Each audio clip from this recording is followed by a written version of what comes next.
Gary. And hopefully you are seeing me. Hello. If so, we're kind of working on things, behind the scenes. Certainly appreciate you all. Thank you for coming in. Save the day, just like that.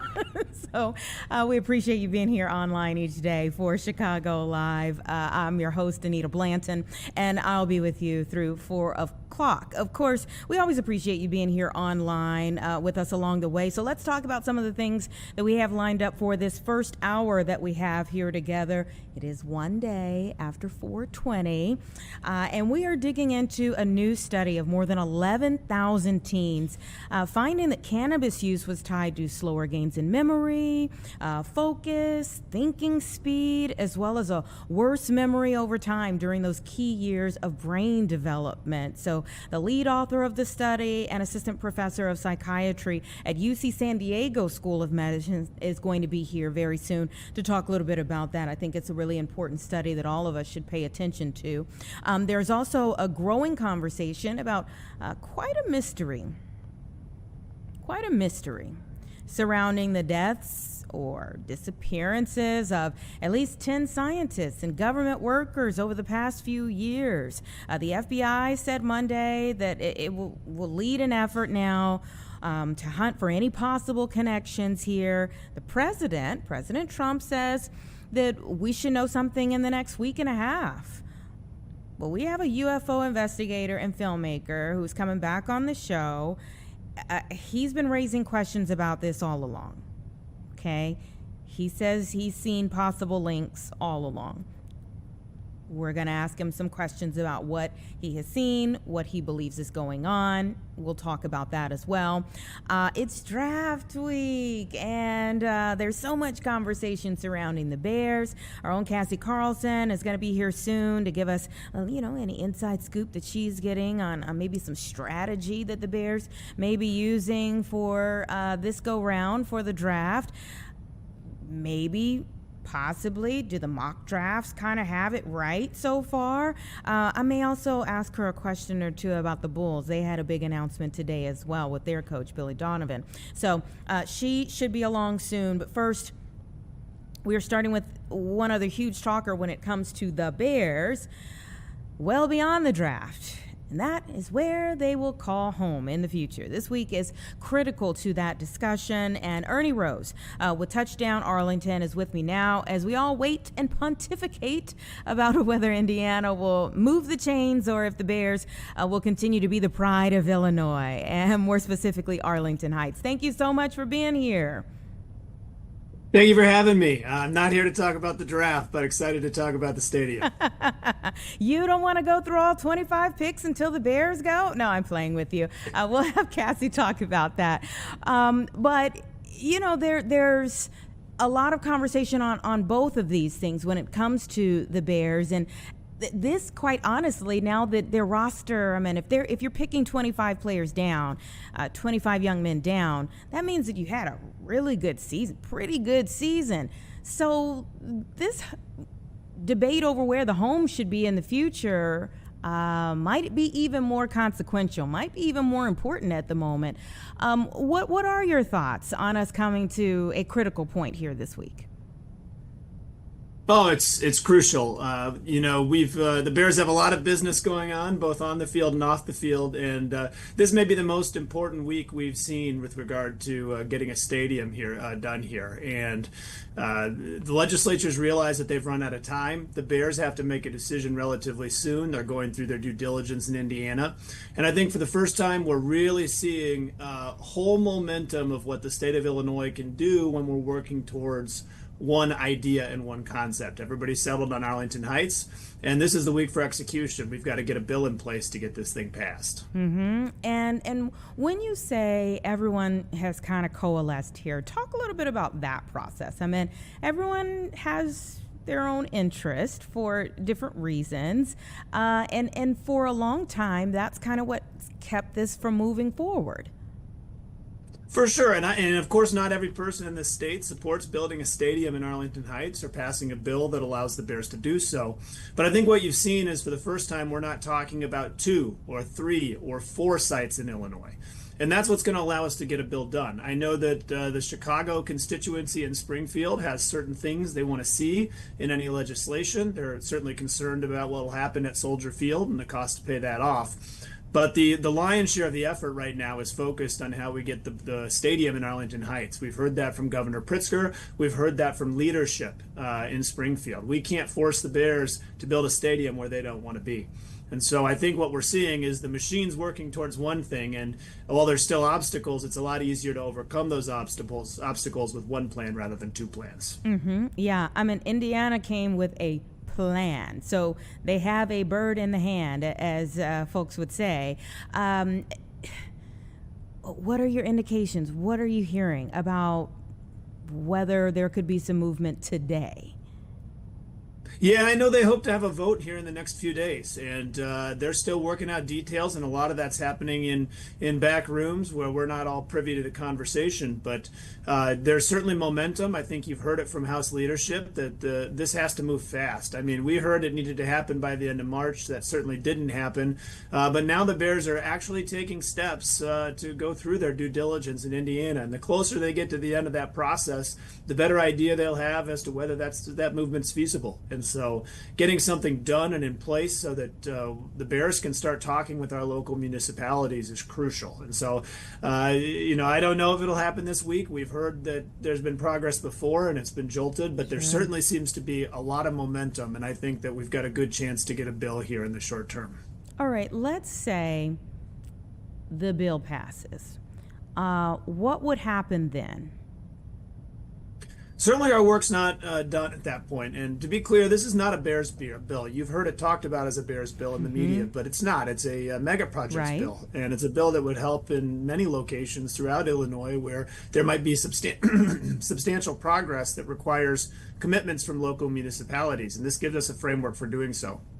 All this thing does is kick this plan back to Arlington Heights and the local municipalities, our surrounding suburbs, the school districts here, the taxing bodies. This gives them a framework from which to negotiate. And so it'll certainly also include some money from the state to sort of resolve some of these issues, but this is not a big handout to the Bears. Really what we're doing here is getting permission to move forward on a plan between our local municipalities and the Bears. So people want to talk about traffic. They want to talk about crime or what we need in terms of police and support. All of that will happen after this point. That's for the Bears and our local municipalities to work out, but we need a bill in place to make that negotiation feasible. Yeah, you mentioned crime and traffic. One of the things that our political reporter, Paris Schutz, talked about just a couple of days ago, he came here on Chicago Live to talk about education activists, or really the Illinois Teachers Association, that the union raising a lot of questions about what schools would get out of this. Yeah, and I would say welcome to the conversation, schools. We've been having it for 4 years with our local school districts, and I would encourage anybody that has concerns about how this would play out for local school districts to note the support from the 3 superintendents in the 3 affected school districts. They're all in favor of this plan. And that hasn't been the case the entire way through this process. There's been a lot of negotiation about what should go in this bill, how it should work, how do we give school districts a seat at the table, and the agreement reached between the Bears, our local municipalities, and the local school districts. They all support it. They're all on board, and they're all in Springfield, or have representatives in Springfield pushing for this plan. So I understand that everybody wants to get involved now that we're at the 23rd hour here. But if you listen to the folks that are actually affected, they feel like they have a seat at the table and that there's positive outcomes for our students. So I would encourage us to focus on the local municipalities and maybe not what leadership is saying. And I'm just pressing on a few things that have become talkers along the way. There's also a big question, and I believe that a part of Cam Buckner, Representative Buckner's work right now is to make sure that there is some tax benefit for everyday citizens, property owners throughout the state. One, to try to get downstate on board, but then also because we hear so much about tax certainty when it comes to the mega projects bill and what the Bears are looking for, tax certainty. But it is in the middle of a lot of people feeling like they don't have tax certainty.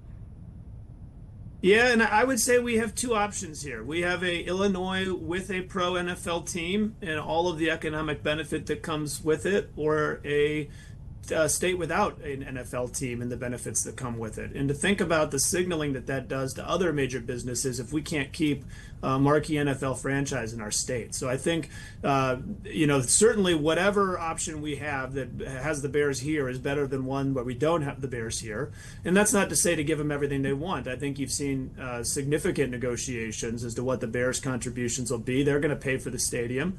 These are good union jobs. The unions are in support of this plan, and much of our working class comes from a union background or union families. And we can either have union jobs here or we can have non-union jobs in Indiana.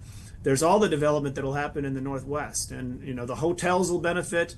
So I think this is a really good economic engine for not just the Northwest suburbs, but all of Chicago. These folks aren't going to come and hang out in Arlington Heights alone for 72 hours. They're going to go downtown and they're going to want to see what's involved there. So I think whatever gets passed has to be fair. It has to make sense for other mega projects that are coming through.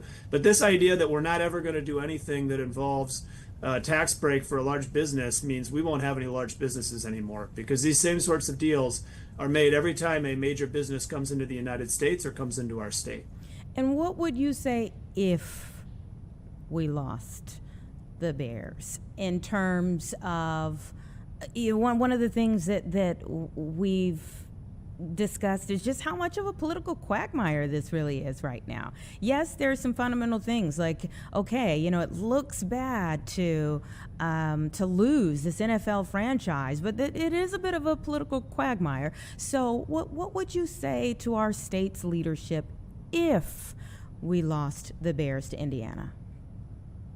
I'd say it would be detrimental to our state. I think all of leadership has an obligation to remember that we are not the state of Chicago. Chicago is a big part of what we do, and this plan helps Chicago. But those of us in the Northwest suburbs have kind of felt like this project's gotten second shrift because of the large support and leadership for keeping this development in Chicago. And I think getting this project done shows that our leadership is concerned about the state. They're concerned about development, and they want to allow big businesses to come here and generate jobs and tax revenue for our residents. And I guess not getting it done says the opposite of that. It's a signal that the talking points of the national media about Illinois are true. We want to show that we can get these things done and that we can keep our businesses and attract other businesses. And this bill does just that. It keeps the Bears and it attracts other businesses to come to Illinois. It says we are open for business. All right. Well, we'll keep the conversations going until, probably even after a decision is made. Thank you so much for coming on the show. We appreciate it. Thanks for having me. Go Bears. Oh, go Bears. Have a great rest of your day.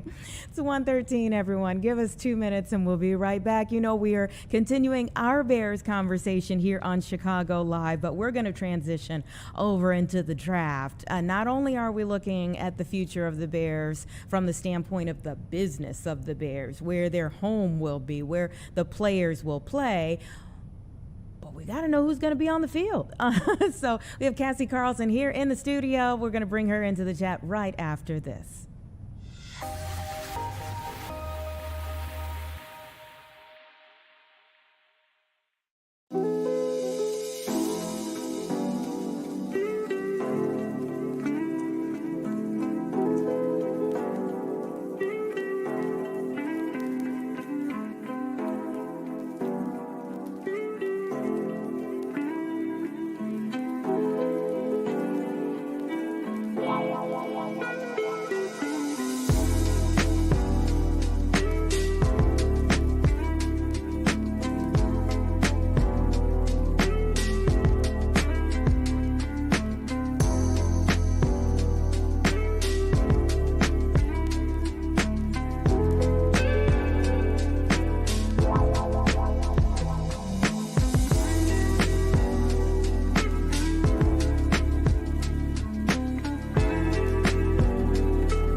Welcome back, everyone. 116, the aforementioned Cassie Carlson is here. Glad you got a little rest, a little vacation, because it's time to go. I know. Go I time. took my vacation last week, and I came back, and I was like, all right, it's draft week. It's here. It feels like football season is back. Yeah. Players reported to off-season workouts yesterday, so we heard from Caleb Williams for the first time.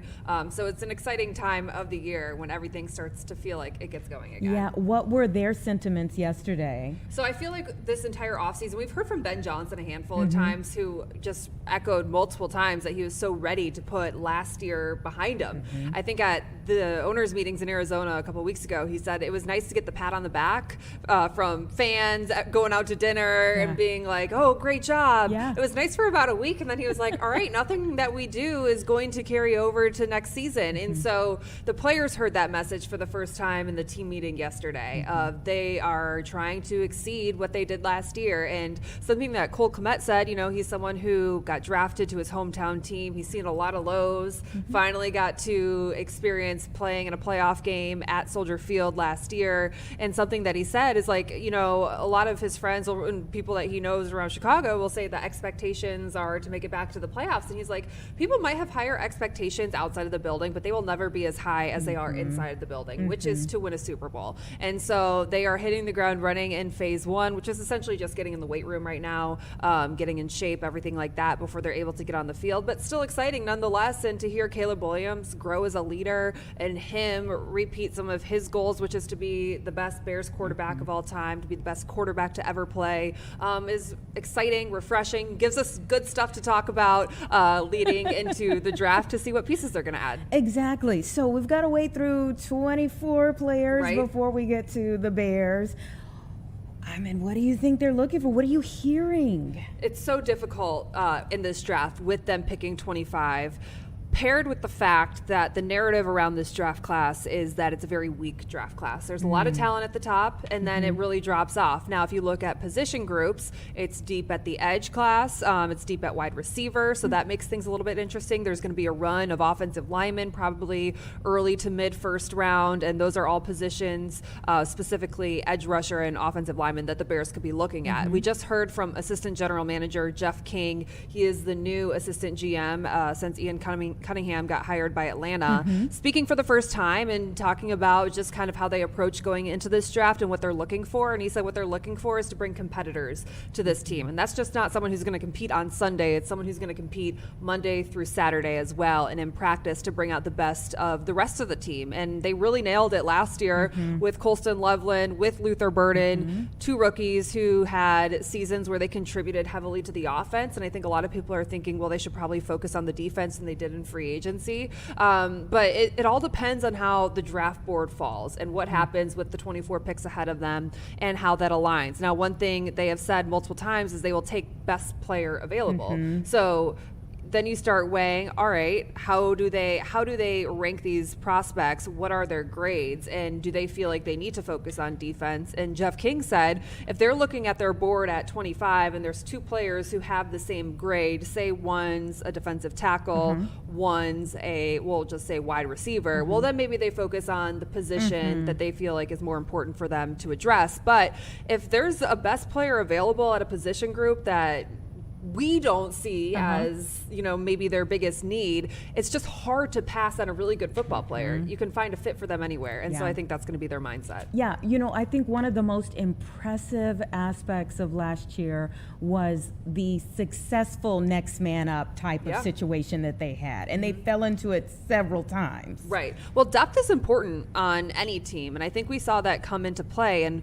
one thing heading into last season was the conversation about the cornerback room going into training camp was supposed to be their deepest room and where we felt like they had the most talent. Well, injuries riddled them. Terrell Smith was out for the season. Jalen Johnson was out for the majority of the season. And that's when guys like Nishawn Wright were able to emerge. And so there's never you can never have too much depth at any position. Yeah. I think if you look at like offensive tackle, left tackle in particular, right now we're assuming that because they don't have their long-term answer for the next 10 to 15 years, like Ben Johnson said at owners meetings he would love to have, potentially they go left tackle. And that's a position of need, a premium position that's so important. They just extended Darnell Wright, or picked up his 5th-year option.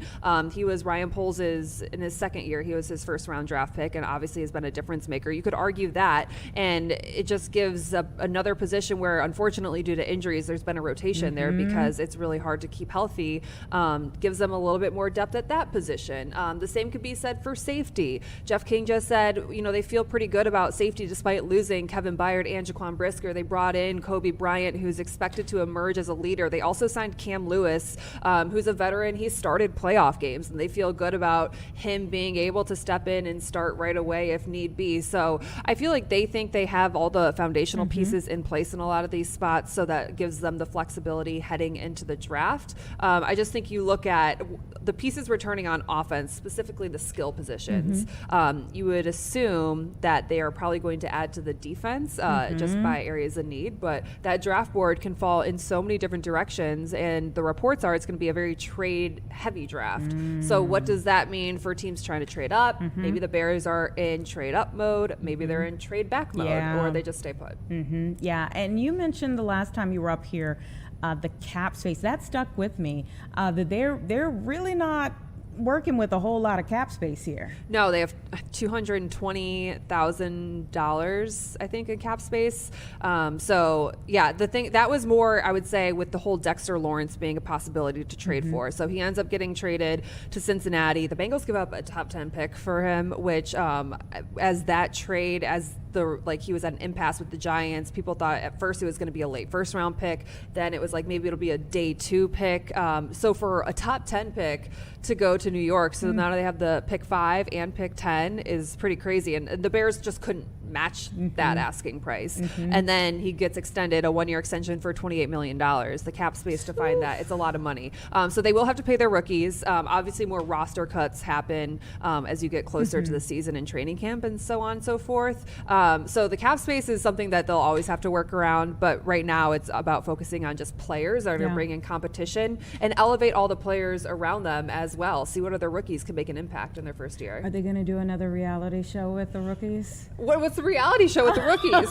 Wait, am I missing something? Where they do the song. Yes. The karaoke. Yeah. Yes, they do that every year. I'm like, reality show with I'm all about the Real Housewives. So what was the show called? Oh, Hard Knocks. Hard Knocks, yeah. So Hard Knocks, who's it going to this year? I think it's going to Seattle, which is kind of funny because they just won the Super Bowl, and usually it goes to a team in rebuild mode. So Hard Knocks, if George McCaskey had his way, they would never come back. And so I don't know that we'll get Hard Knocks, but the Bears do their own internal, it's called 1920 Football Drive, little series. It's really, really good. They just released one about free agency, and it's a similar feel where they give you an inside look. And yes, I am sure the rookie karaoke sessions will be released on social media because Colston Loveland went viral. I was just going to say, everyone's still talking about Colston Loveland. Yes, they are. And 2 years ago, it was Theo Benedict who was caught on Hard Knocks with like the whole bald eagle thing. Which is why they don't want to be. Right. It's always great entertainment. So yes, we will get the rookie karaoke. We'll have to wait, unfortunately, until like August for that. If you can be patient, Anita. Well, I'll try to be patient, but I really want to know what the song choices will be. I know. A reality TV show, though, isn't a bad idea for, I'm sure they've pitched that multiple times. Yeah, and I'm sure the McCaskies are like, no. Okay. So a couple other things that I want to ask you about, but before I let you go here, obviously we're draft heavy this week. We're going to talk about it each day, but the Bulls just dropped one on you today. I know. I woke up this morning ready for the draft, and Billy Donovan elects to step away as head coach of the Bulls. He met with the front office with Michael Reinsdorf, Jerry Reinsdorf, and John Paxson last Tuesday, and the thought after the season. They missed the playoffs. They missed the play-in. Michael Reinsdorf, after Arturas Karnisovas and Mark Eversley were let go, said that they want Billy Donovan to remain the head coach. And he said something along the lines that if they're interviewing these front office candidates and they don't want Billy as their head coach, then they're probably not the right candidate for them. Well, the thought after that was that are they limiting themselves to the top tier candidates to be head of their front office? They're going into this offseason with 2 first-round picks. They have a ton of cap space. They have the ability to make some impact decisions. And so you want to make sure that you have the right guy leading that. And Billy Donovan, very selfless of him to, say after more discussions, we think it's best for both and for the front office search if I take a step back, meaning whoever they hire can then bring in whoever they want as their head coach. So everyone's like, who's going to be the head coach? The first task is finding who's going to run the front office. Yeah. That's an important position. And then they can work on finding the coach that they do want. I think it's important to remember that it should be a desirable job. You're in rebuild mode. Yeah. It's the Chicago Bulls, a historic franchise. Yep. In Market 3 in Chicago. A lot of people talk about quality of life you can have making those top tier salaries that you'll get paid in pro sports, living in a city. LeBron caught a little heat for that conversation recently. Exactly. And so it should be a desirable job. Now, the timeline of when it's going to happen, we'll have to wait and see. The draft lottery is on May 10th. Then the NBA Combine is in Chicago that following week. And so you want to have someone in there as they start to assess all the talent in this draft. Yeah, I think LeBron's comments were about, was it about somewhere, Memphis or somewhere? Oh, yeah. He's And like, I used who to wants to live there? Okay, People are like, oh gosh. I used to work in Memphis, and that definitely strikes a chord with Memphians when someone decides to talk like that about their city, because it is a great city. And the thing about it, it's a great basketball city. Like the arena is right downtown. It's all walkable. Like the city lives and breathes basketball. And so, I was following all my former coworkers on Twitter and everything, seeing plenty of stories about reaction to LeBron's comments about Memphis. He didn't want to stay in a Hyatt. Yeah, I mean, There is no Four Seasons in Memphis, after I'll you've say been that. in LA for a while. The Hyatt's nice. Folks are like, remember Ohio, Right? But yeah, quality of life matters. We always appreciate you coming up here. There's just never really a lot of downtime for you all. Keeps it fun, keeps it entertaining, keeps us on our toes. On to the next thing, the draft in just a couple of days here. So don't mind if we call you back tomorrow. I'm back tomorrow, Okay. same time. All right. Thank you. It's 1:28. Everyone give us 2 minutes. We'll be right back.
All right, welcome back, everyone. It's 1:30 right now, and we're going to jump into a conversation that has really been taken off online, and there are so many questions here. The FBI saying Monday that they will, in fact, lead an effort to hunt for any possible connections between maybe seemingly unrelated deaths or disappearances of several scientists and government workers over the past few years. I struggle with saying seemingly unrelated because our next guest believes, there's been a through line all along. And so John Stewart is here. He's a UFO investigator and filmmaker. We've had you on the show before, sir. Thank you for making time for us yet again. You're welcome. Thank you for having me. Tell me your thoughts as we finally at least hear from the federal government, the FBI, that an investigation will be launched. Well, even if you had the death of 10 race car drivers, even though it would be different types of racing, you would probably still raise your eyebrow. I just want to come on here and tell the truth that I feel after researching and investigating this, I've been kind of following a reporter named Stephen Greenstreet, who was throwing up a red flag about this, that many of these are not related. People are compressing the time frame between deaths. Some of these people never held top secret clearances or positions. And that's why you have me on this show. You want me to do the digging and to tell your viewers the truth. And I'm telling you the truth. However, there are two deaths that to me are shocking, and without a doubt, you cannot ignore that this has happened and that these two died, even though they were a year apart. They were both in a propulsion metallurgy field. One person oversaw the company that funded this other woman that disappeared. But I'm here today to talk about two-star General William Neal McCaslin, who disappeared in February. He was this is shocking. He was, in 2009 and 2011, Director of Special Projects in the DOD. Folks, this was the man that led all kinds of the back engineering, the actual engineering of special black programs, special craft, highly top secret craft. And as many people will tell you and have told me, this includes reverse engineered non-human intelligent craft, or as they call it, reproduction alien craft. This man sat at the top of that program in the Pentagon from 2009 to 11. And I want to talk about his disappearance and how shocking, and all of the modalities of his disappearance just do not make any sense. And so did they not make any sense from the beginning to you, or was there a distinct point at which you said, wait a minute, what's going on here? Well, the president calls for the UFO files to be released on the heels of many Congress people, Tim Burchett, Anna Paulina Luna, Nancy Mace, Eric Burleson, who's done a great job.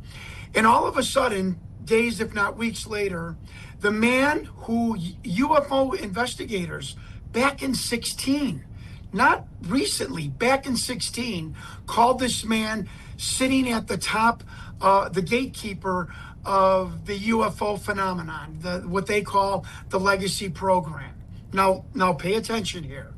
This man leaves his house. He does not take his cell phone. He does not take his eyeglasses. He does not take any iPhone periphery like earpods. He leaves his wallet. The only thing he takes during the mid-afternoon is a .38 revolver. He disappears and never to be seen again.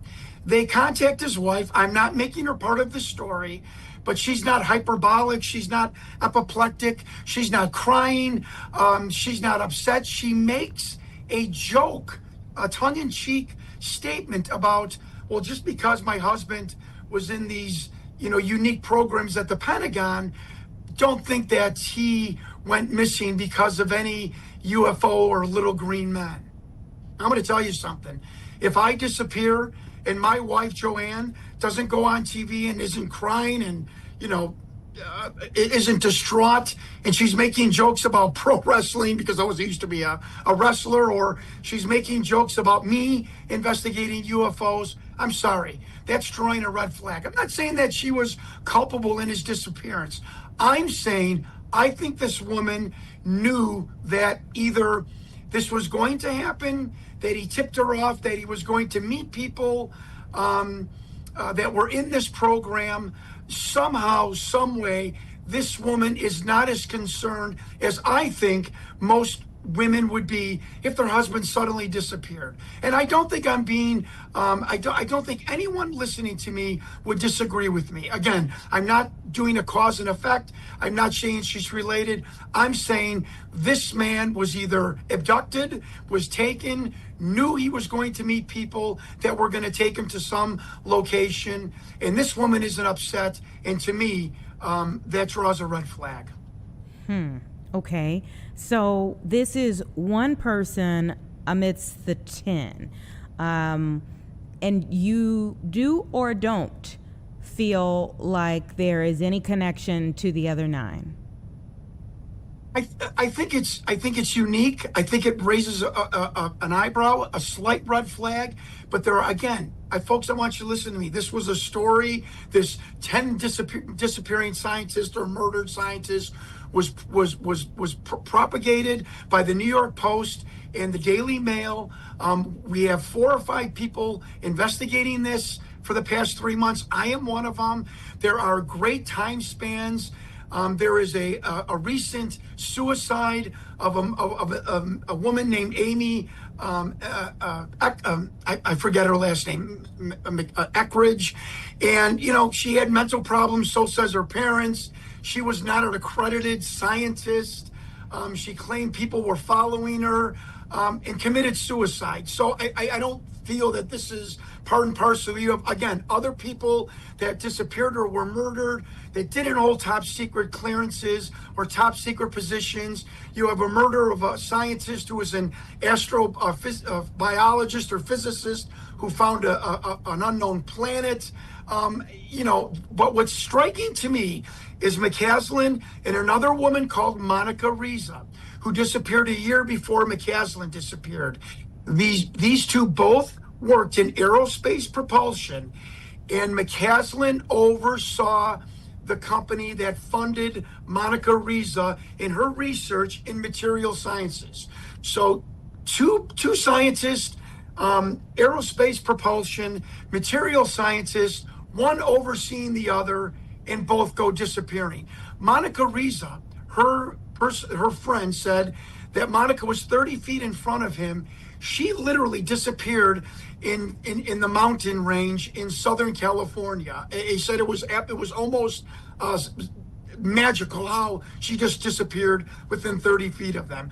Those two people, in my opinion, draw the red flag and the raised eyebrow.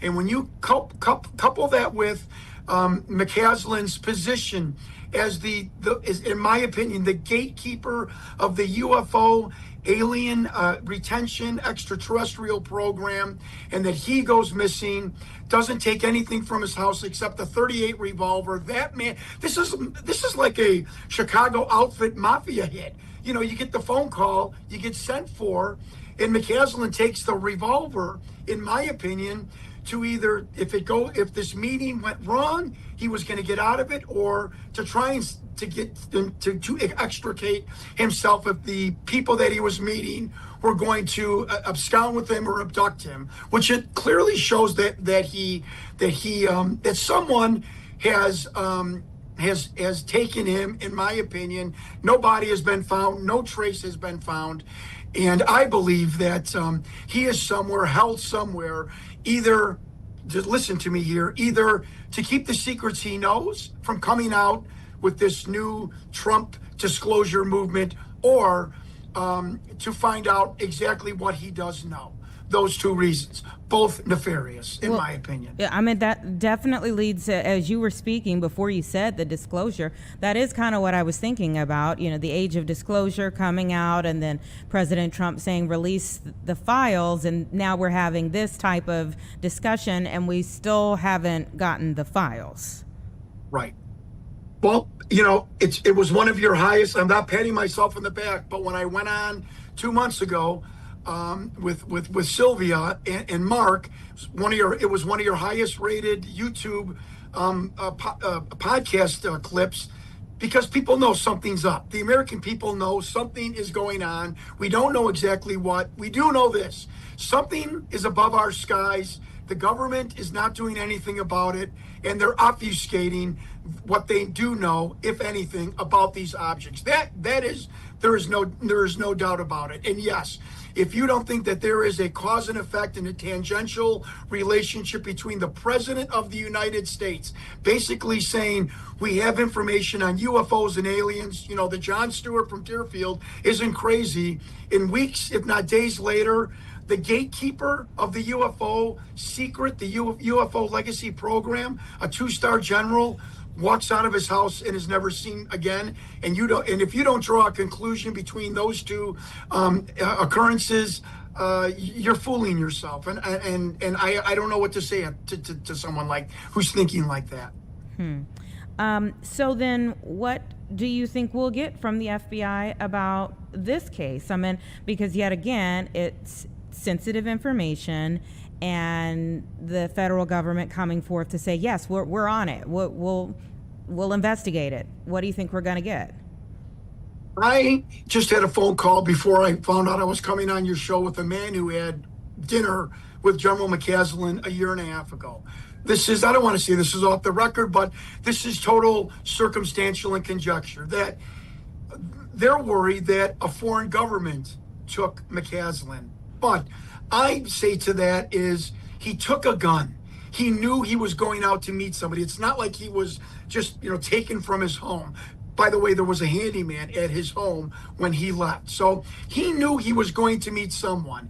And I don't think you meet someone in the desert if you feel they're going to do harm. I think the gun was protection. That's what I think the FBI is going to find. And beyond that, I mean, the FBI doesn't know anything about the alien phenomenon. They have been firewalled by many 3-letter agencies.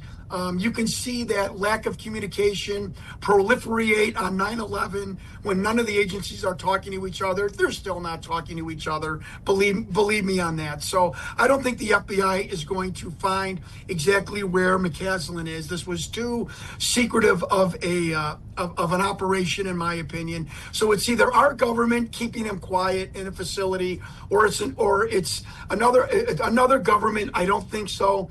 Or if it was somebody from another government, it was somebody that he possibly knew and trusted, or it's our government keeping him and asking him the full MO on the entire extraterrestrial program, because they know, the government, they are going to be releasing the information. And as far as what you're going to see, I told Sylvia and months ago, you're going to see some JFK faded documents. You might see a little blippy UFO on the screen. You're not going to see a 4K resolution craft come down with alien beings coming out. That is going to be brought out, in my opinion, by men that have been helping me over the years, men from former intelligence operatives, former people in the military that want to come clean, want to unburden themselves, that might have these tapes, this film, these videos in their drawer, in their office, in their storage locker. And now the president has given the signal, go ahead, release it.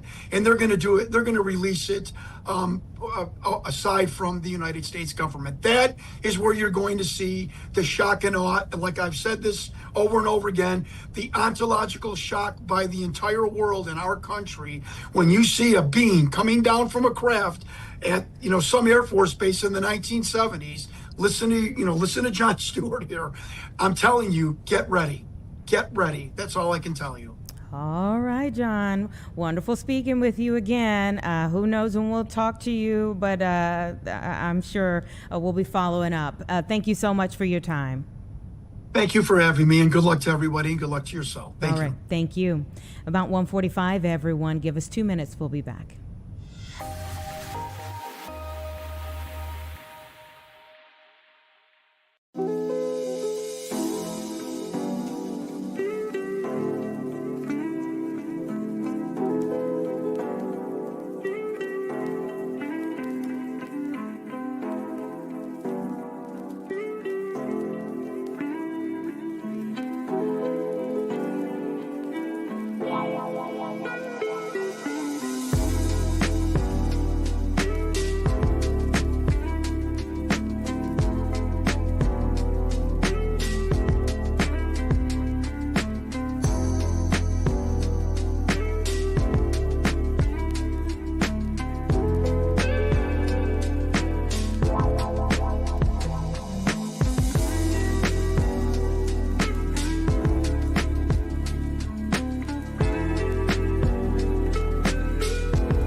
Welcome back, everyone. 1:47 right now, and getting into our next discussion, it makes you really wonder about what effects things that young people are doing now could have on the rest of their lives. And where that's concerned, we're talking about weed. Yeah, Natasha Wade, Dr. Natasha Wade is the lead author of the study, a new study that's out that ties cannabis use to slower gains in memory and so many other things. She's also an assistant professor of psychiatry at UC San Diego School of Medicine. Thank you for being here. Yeah, thank you so much for having me. And you are surrounded by plants that are not what we're talking about right now. What is your biggest takeaway from this study? I mean, what do you want people to really get from this? Yeah, so we've been tracking these kids now, not kids, young adults at this point in our study, since they were 9 or 10 years old, before they ever started using. And in the kids who we've seen have started using cannabis, we're seeing that they're just not making the same developmental gains in their thinking abilities, like their ability to pay attention, to process information quickly and efficiently, in their thinking skills, in their learning, in their memory, as their peers who are not using cannabis. And so they just might be limiting their own potential and maybe aren't going to go as far in life because this is a really sensitive developmental stage. That's pretty huge. And you all had 11,000 teens in your study. Are we talking about all forms of cannabis or all forms of weed? Or was it specific to a certain form? It's a great question. In this particular analysis, we are not able to tease apart what kind of cannabis products they might have been using. We basically grouped everybody based on whether or not they told us that they were using something, or we added in some drug testing. And about a third of our participants who use cannabis weren't self-disclosing that they were using. It was only through that drug testing. So we don't know exactly what they were doing or even how often, though in this data set, it's an open science data set where researchers across the country and actually around the world can access it, can apply for access to it. And within that data set, we do have that sort of information about whether they're vaping, whether they are smoking, whether they're eating, anything like that we can look at in much more detailed ways in the future. Interesting. And then what made you all do this study right now? Yeah, so we've actually been doing it for a decade now. Ooh. So this is just the first time that we have enough data on these teens who are about 16 years old or so in this analysis. So it's been a long-term goal of ours and through our funders at the National Institutes of Health. And I think it's timely. I think that legalization has been going forward for a decade or more now, right? And we've had medical marijuana for multiple decades, and we still don't really know when it might be safe or risky. And so we're finally just getting to this point where we can look in these careful ways at data because we have enough over time. And did you all do some type of like disclosure form to begin with to start your study so that you knew what people were doing? Yeah, so this is one aspect of this very large study. So we also look at things like screen time. We have our participants wear Fitbits. We do a full mental health assessment. We look at different family factors and community factors and environmental factors. So this is just one piece of this very large study. And so it's a healthy development study that there's just some really good substance use data in that we can tease these things apart. We do remind our participants that everything they tell us is confidential, and there's only a few times where we'd have to break that confidentiality. And that goes both for our participants and their parents who also share their information with us.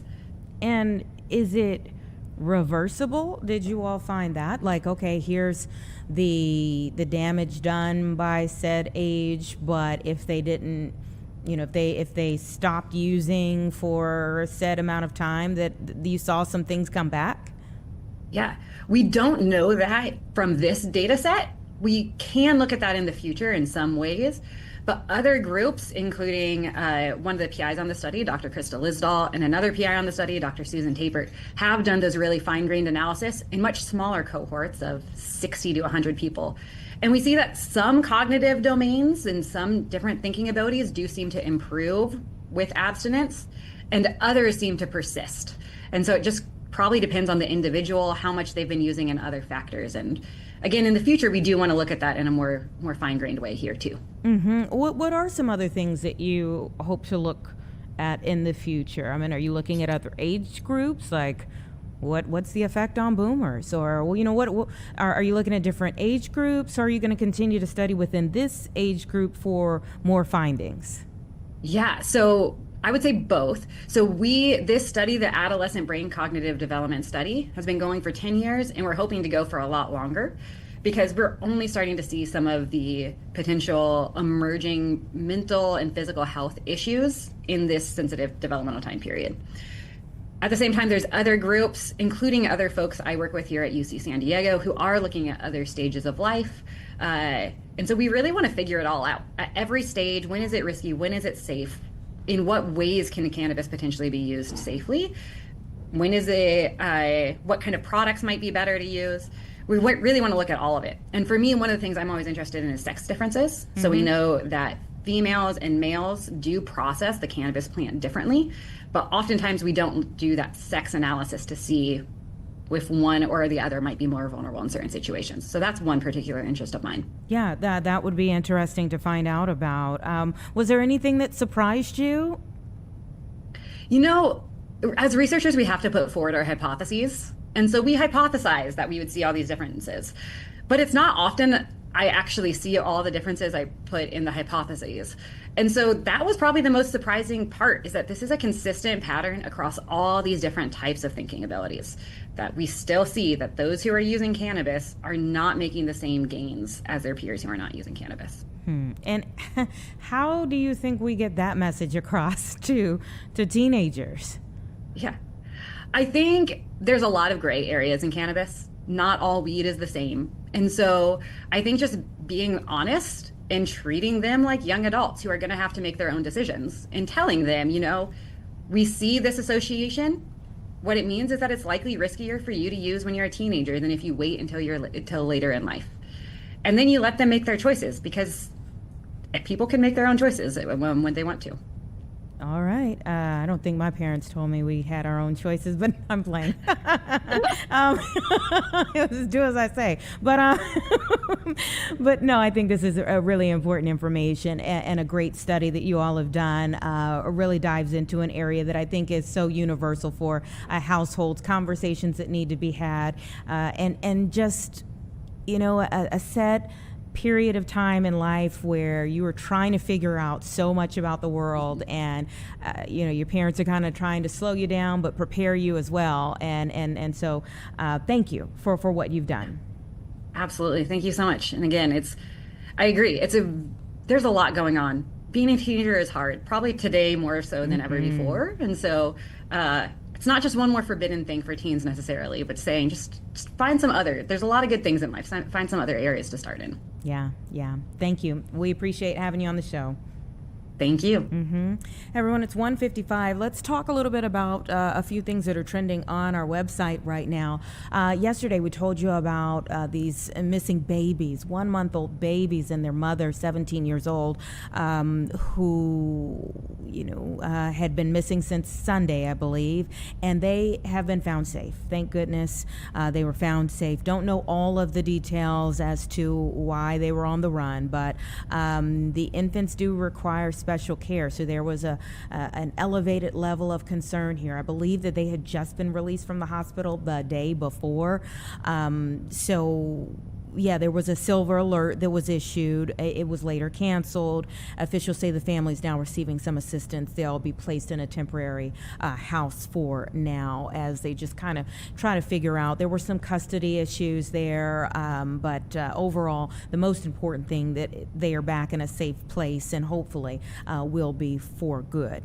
Also, we have a story online about Chicago police recovering guns, $280,000 in cash, and they did make some arrests on the south side and some raids. The pictures that we have online, I think, is part of the reason why so many people are clicking on this. The pictures are pretty like, whoa, you never know what people are keeping inside of homes. This is a lot of stuff. There were 2 men arrested after police say they recovered 9 guns, lots of stolen goods. This was a long investigation here by authorities. They executed the search warrants at 3 South Side locations. As I said, a lot of cash, almost $300,000 in cash and merchandise. Police say that the investigation is still ongoing and could lead to even more arrests. So again, you can take a look at the pictures that have been posted by our web team here. Both of the men who were arrested were already convicted felons, and now they've been charged with these additional new charges. And some of the guns that were recovered, the investigation was because they were a part of a string of burglaries across the area. So there's a lot of different things going in here. It was gang investigations officers that had this, this operation going, and took 2 men off of the streets, and a lot of things that were inside of their homes there too. And then first thing this morning, we heard about an explosion at an Ottawa chemical plant. 2 workers injured here in this chemical plant explosion that happened, and the fire crews, they were able to quickly contain it, but this was a magnesium fire. At this location, they use specialized methods, and so fire crews, thank goodness, were able to prevent any further damage. But this explosion, they believe, may have been caused by equipment failure, and the investigation there is ongoing as well. But of course, the minute you hear about some type of explosion in our area, all eyes go to that. So we were sending our resources there. We found out they were able to quickly get it under control. But that is the update for a lot of people who maybe first heard that there was an explosion in the area, that they were able to get it under control quickly, and 2 workers were injured. Not sure of the extent of their injuries right now, but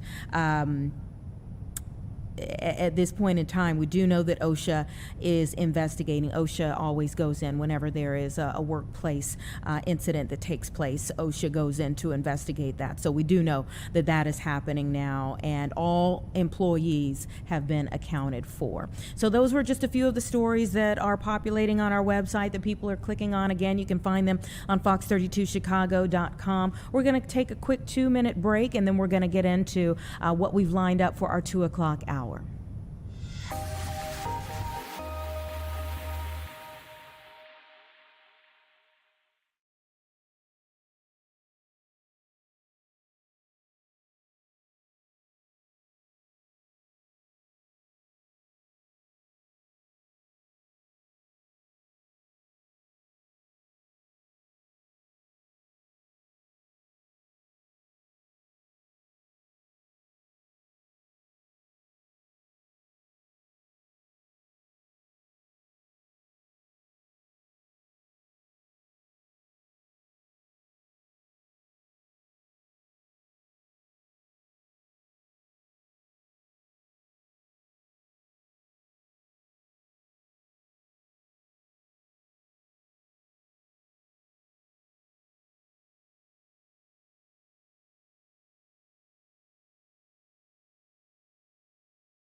Okay, welcome back, everyone. We're now in our 2 o'clock hour here on Chicago Live, monitoring a few different things right now.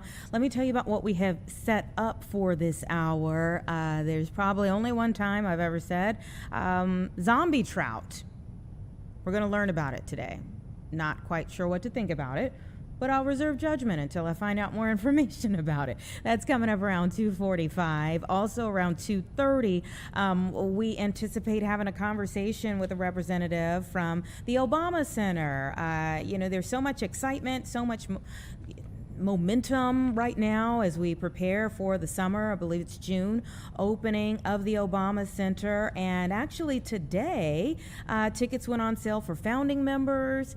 Everybody else in the general public will start being able to get tickets May 6th, and so we have the Chief Corporate Affairs Officer for the Obama Foundation who is going to be joining me to talk about the preparation for all of us to make our way into this building that we've been watching over in Hyde Park as it's been coming up from the ground for several years. We'll also have a conversation about PFAS, that's forever chemicals getting into the water. We'll have the Illinois Environmental Council here on that. But we're also monitoring some testimony right now. Health and Human Services Secretary Robert F. Kennedy Jr.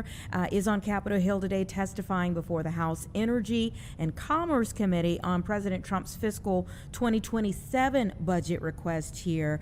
So let's listen into this for a bit. There's been reporting, and so I'm sharing that with you. Secretary Kennedy, do you think that NIH should fund less cancer research? No, I think they should fund more, and the budget proposal, one of the few agencies that's gotten a raise in the budget proposal is NCI. And that increase is less than $1 million for an institute with a $7 billion budget. That is a 0.01% increase. It would not even cover the cost of one additional grant. But, Mr. Secretary, NIH's own budget documents show that last year the National Cancer Institute funded 260 fewer new cancer research grants.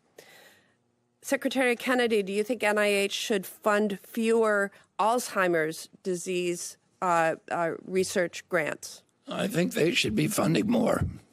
Well, NIH's own budget documents show that last year the NIH Institute on Aging, which administers the bulk of NIH's Alzheimer's disease research, funded 411 or 45% fewer new grants. And this is true for every disease in NIH's research portfolio.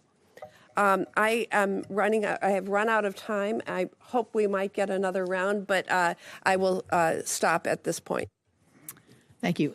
Secretary Kennedy, I'm looking at the number of employees. Just as a quick question, I hope. At the end, by January 2025, there were 93,153 employees at HHS. There are now 74,313. So that's a big difference. Do you feel that there has been any abatement of service or quality of service delivery under these conditions?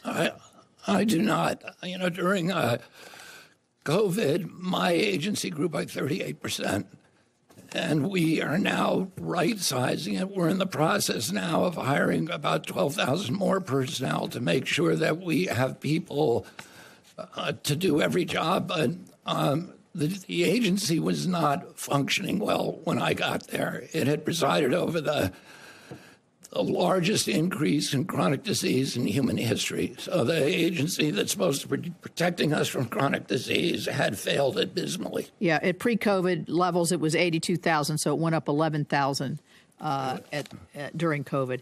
Let me ask you about NIOSH, because you know and I know that this is a very important to the coal miners and firefighters of West Virginia. The investment for NIOSH, it's for respiratory illnesses, particularly on the job. The mission is specially trained NIOSH employees is not duplicative of any government program. If they don't do it, it doesn't get done. And the benefits don't come towards those who are suffering from black lung. So we were able to work together to get 400 of our NIOSH employees back in Morgantown. How would HHS continue to support this important work?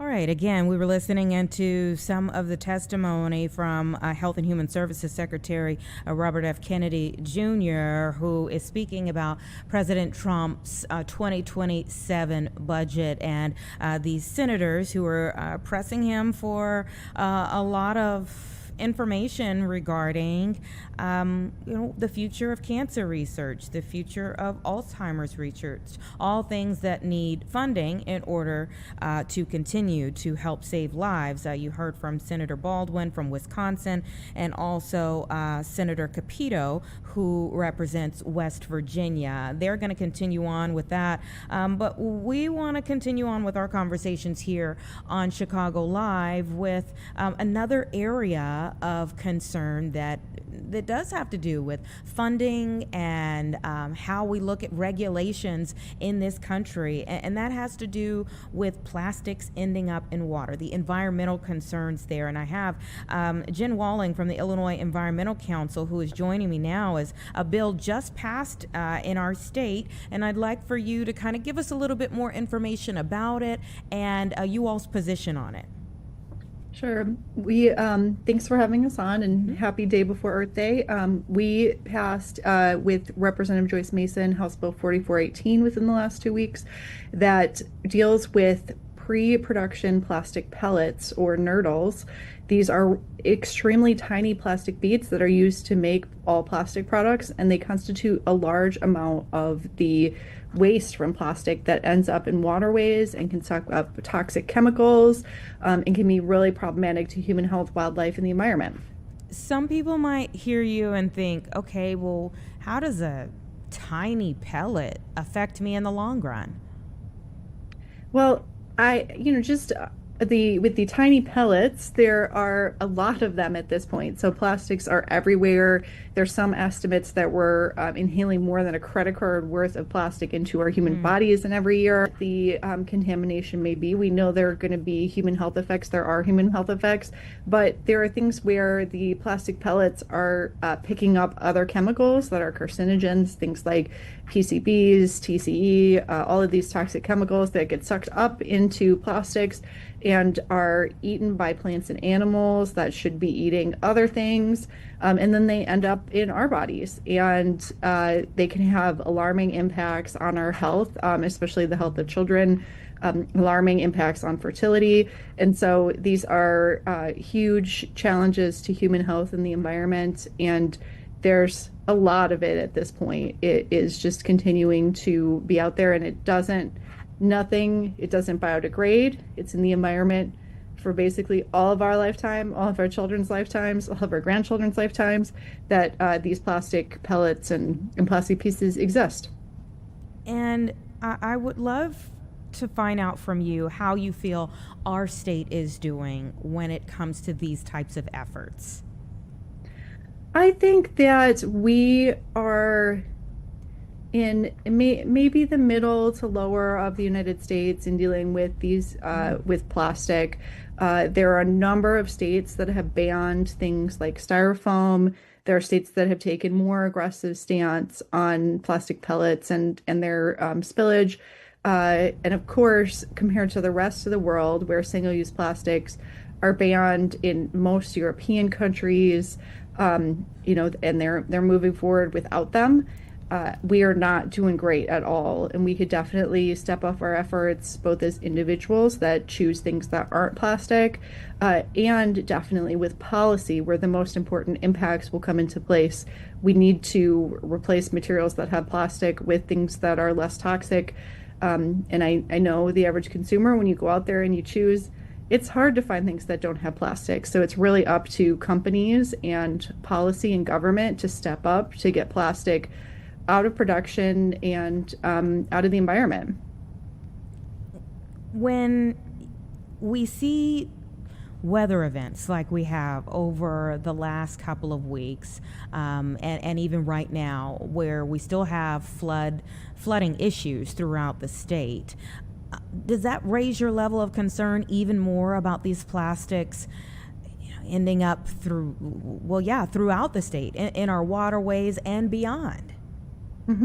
I think that flooding does cause serious issues with picking up things that shouldn't be in waterways. So, I think just from an anecdotal observation, after flooding, you see all sorts of trash that might be lining streets or lining areas where it shouldn't be. Water is flooding and coming up and picking up plastics that end up in the environment. But plastics are ending up in our waterways through many things. There's over 22 million pounds of plastics in the Great Lakes right now, most of that being in Lake Michigan. And so there's lots of different ways that it ends up in there, and definitely flooding and the increased flooding that comes from climate change is a concern that contaminates waterways. And definitely finding greener ways to deal with flooding can both help stop flooding and property damage, but also ensure that we're not getting all of the garbage and the toxic materials in our water, which we need to survive. What kind of pushback do you get, or why do you think moving this state of Illinois forward up in the rankings of clean water sources? What do you think is holding us back? I think that we know the policy solutions that we need to move forward, but we need the political will to do it from our legislative leaders. And I think there are several ways to get there. One item that we work on a lot, and a lot of organizations do, is working on education. People don't know the risks of the products that they're taking home with them. They don't know what happens when something becomes litter, whether they're doing it on purpose or not. And so there's the educational piece with respect to plastics. And then definitely plastics are part of the oil and gas industry, and things like styrofoam or extended polystyrene foam. That, for example, is a plastic that is a high source of litter, and it's made out of waste from the oil and gas industry. Styrene is a waste product the oil and gas industry is looking for a market for. They throw out. Styrene is a carcinogen, and so it's a piece where that type of plastic contributes to health impacts, and it's cheap because it's a waste product of the oil and gas industry. And so the more that we get off of it, the more that we move from plastics, the better we're going to be in addressing climate change, addressing pollution, addressing all these impacts to human health. Before I let you go, just tell us about the Illinois Environmental Council. Yeah, the Illinois Environmental Council is a 50-year-old organization. We have over 150 different environmental organizations from around the state and around the country that are members, and we work together to build power for people and the environment. And we're really excited to celebrate Earth Day tomorrow together. This is a really important milestone, and I hope people are using it to think of ways that they can advocate for the environment. Absolutely. Well, happy Earth Day in advance. We appreciate the work that you all do. Thank you for making time for us here on the show. Of course, thank you. All right, take care. 2:16, everyone. Give us 2 minutes and we'll be back.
Welcome back, everyone. It's about 2:20 right now. We're going over a few of the headlines that are trending on our website at the moment. A few of them have to do with the CTA. I'll get to those in just a second here, but I want to tell you about this first story. Burglars stealing $100,000 in Pokemon or other cards from a Chicago shop. There's this question of, well, were they frequent customers? Did they possibly work there before? It really seemed like they knew what they came in to get and they got out fast. These burglars broke into the Northwest Side card shop. They stole, again, more than $100,000 in merchandise so quickly. The owner said the suspects targeted high-end trading cards. They ignored the cash register. Police are investigating. No arrests have been made here. The break-in happened almost 2 a.m. yesterday. And this was at the Elite Sports Cards and Comics on Harlem Avenue. If you're familiar with it, that's in the Belmont Heights neighborhood. And of course, the owner said, hey, that's not the phone call that any business owner wants to get first thing in the morning as you're starting your day, starting your week. But you can see in the video, and the video is online, we've posted the video, the two offenders come in, they shatter the front windows of the business, they enter in, they take all of this merchandise, and they get out of there.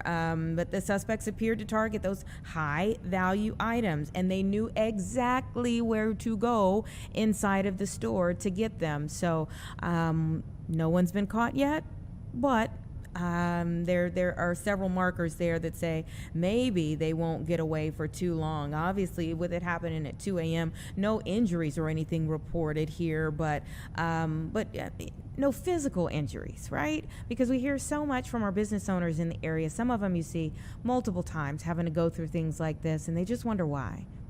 Like they are the economic engine of our community, and many of them give back in so many different ways, and then they just wonder why they have to keep going through situations like this. So in fact, the business owner says, you took away from my family. You took away from what I worked hard for every day. This is something that's not given to me. I worked for this. I earned this. You hear it time and time again. So Area 5 detectives are investigating. Thus far, no one is in custody.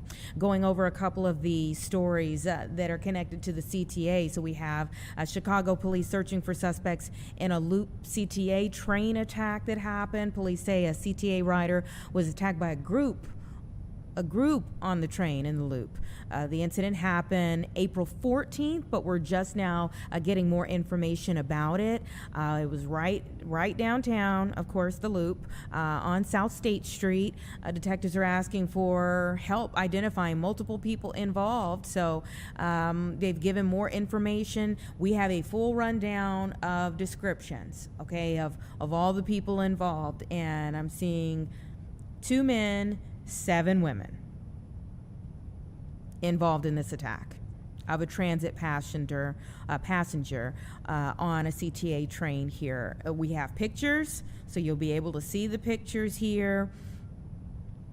Still unclear what led up to the attack, the condition of the victim, and if the suspects knew each other in any type of way. But the police are saying if you know any information, and again, these pictures are clear, the pictures that we've posted online, if you know any information that could help, you want to contact the public transportation detectives. This is the number for them, 312-745-4447. Again, 312-745-4447. You can remain anonymous, but the most important thing is that you get folks off of the streets who might be tempted to do something like this again. The last story from the CTA is about a Chicago concealed carry holder that's now been charged for having a gun on the CTA train. Well, you think about other people who've been targeted, that's a whole nother story. But officers say they saw a man smoking on a red line train. That it is, of course, in and of itself a violation. A loaded handgun was found during the encounter. despite a valid concealed carry license, the man is facing an unlawful possession of a weapon charge because, of course, being on the CTA, and he's been released pending trial. So those are just a few of the things that are topping on the web right now that people are clicking on. Again, you can find that videos, pictures, more descriptions, all of those things at fox32chicago.com. It's 2:24 though, and we have our own Tia Ewing, who is on the line right now. Tia, I've seen this video of a man online who was trying to help people during a fire. Walk us through this. I mean, because he turned on the camera. Was Yes. he already filming in the area? Walk us through what happened. So he was getting off work. What's really interesting about this story is he is an aviation officer at O'Hare. He's in the area. He sees this big cloud of smoke, and he says, "Let me just go be nosy and see what's going on." Approaches the building and realizes, wait, it's on fire. People are coming out of one of the buildings where the fire is inching closer to where they are, but no one's coming out of the building where the fire started. So he walks up, starts banging on the door. He's able to get inside, and he starts telling people to come out. There's a language barrier. He said that most of the people in the building that he went into spoke Spanish. So they're looking at him like, what's happening? He's like, come on, get out. So that is when he started recording. As he starts knocking on the doors, going inside the building, he starts recording. And yeah, he said that this is something that, he's trained to do, act in cases of emergencies. He's been an aviation officer for about 2 to 3 years now, I think is what he said. His name is Dino Conley. And he said that this is not the first time, believe it or not, that he's actually saved someone's life. He's actually stepped in before when someone was having an overdose, issued them Narcan, was able to save their lives. And he said that, in some cases, it's just that he's either being nosy or he's at the right place at the right time. And this is one of those circumstances. And I asked him in total, how many people did he get out? And he said he got out 5 people, and that he drove back past this location today, the 4700 block of West Fulton today. This is in West Garfield Park. He drove by today to see what were the circumstances. And he said that he could not believe that 3 buildings were completely decimated. So this fire ripped through at least 3 homes. All of those people are now without a home. There is a GoFundMe to help those people restore what was lost. But most of those folks literally walked out with whatever they had on their backs, and that's it. And so in his video, you see a mother, grabbing her 2 children. I believe it's just 2 children at one point in his video. And she's like, what's happening? And the craziest part is in his video, you see the fire just shooting, out of the building. So, I mean, talk about being nosy for a good reason. This is one of those times where being nosy actually pays off. And he was able to save lives. So he's just thankful for that. And now he's trying to get the word out about the GoFundMe for the families so that everybody can have everything that they lost restored. But the biggest thing here is that there was no loss of life, no injuries. So this is just a good Samaritan, a Chicagoan in his 30s who happened to be, a little curious and but they're not stepping in. He actually stepped in. And so kudos to him. We're going to tell the story tonight on our 4, 5, and also 9 o'clock newscast. Yeah, I mean, it was taking off online, and I would be interested in knowing, is he getting hailed as a hero, or do you have people questioning the video aspect of it? Well, of course, you're going to have people question, why did you record? But nevertheless, recording or not, he did save people. So you have a little bit of the naysayers, but majority of people are like, man, what made you do that? And that was my question to him. What made you say, even though you saw the smoke, even though you saw the building was on fire, what made you say, okay, I'm going to run in here and I'm going to be a hero? And then let's be clear, he didn't just run in once. Yeah. He ran in, came back out. So technically he ran in there twice. So to run into a building that And I mean, I don't know if you've seen the actual aerial shots of it. This was a full on involved fire, like moving very quickly. These were not all 100% brick buildings. So these fires were moving pretty rapidly. And so, yeah, he stepped in there to help. So, yeah, of course, you got some people saying, you record it. But he saved lives, and you can't negate that part of his story, is that he did step in and save lives. So yeah, we'll have this story tonight on the news. So yeah, I think this is a story of, if you are going to be nosy, at least do something. Not being funny, but seriously, if you're going to be nosy, at least do something. Step in and help people. Very true point. One final note, did the people have like a fire alarm or anything? I didn't hear a fire alarm going off in the midst of that. And I do remember when he stepped out of the building, yes, as you accurately described, I mean, you could see the flames. So was there a fire alarm going off? He said that they did not hear fire alarms going off. And very interesting you bring that up, because he knocked, right? They had no clue a fire was going. Wow. So that's also an indication that there was an absence of fire alarm somewhere, because anybody knows, no matter where you're from, you know that if you hear this fire alarm going off, and especially how severe that fire was, that you should probably get out of there. But also, I'll say this, he didn't hear the fire alarms going off, but that doesn't mean they didn't have fire alarms, because the fire was in the back of the building. He's going through the front of the building to tell people to get out. So it is very possible that maybe in the back of the building, you would have heard fire alarms, but in the entrance in which he's coming in, the fire hadn't got to them yet. So maybe that's why you didn't hear the fire alarms. I'm gonna give him the benefit of the doubt. There was a whole lot of flames and smoke going on, so I'm like, you should have heard a fire alarm. But yeah, I mean, maybe from the vantage point that we were seeing it, maybe we just couldn't hear it. Thank you so much. Look forward to his story being all put together tonight. Thank you. All right, we'll see you.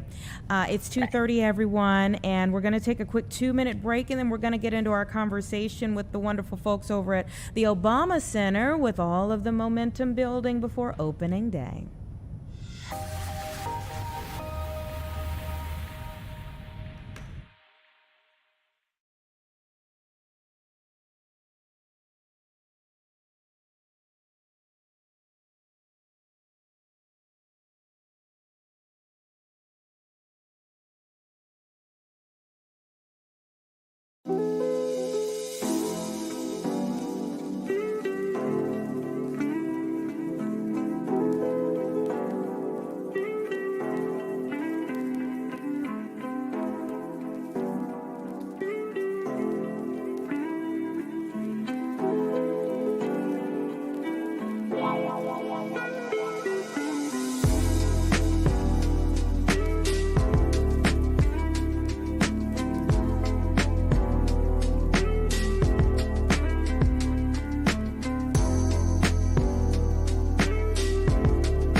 Welcome back, everyone. It's just about 2:35 right now, and so much buzz is surrounding the opening of the Obama Center coming up this summer. And in fact, as the anticipation builds, today becomes a significant point as we get ready for it. Tickets are on sale for founding members starting today. And then the general public will have our opportunity on May 6th. Let's go ahead and bring in Michael Strautmanis, and he is the Chief Corporate Affairs Officer for the Obama Foundation. Thank you so much for your time. Thank you. It's good to be with you on Chicago Live. How are you?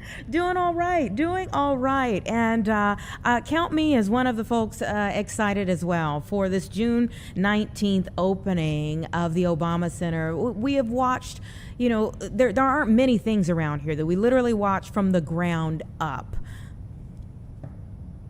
Yeah. Well, look, I think a couple things I just would say. First of all, I'm so glad you're excited. And, Chicago, you should I wish you would hear what I've heard from around the country and really around the world. People know about the Obama Presidential Center.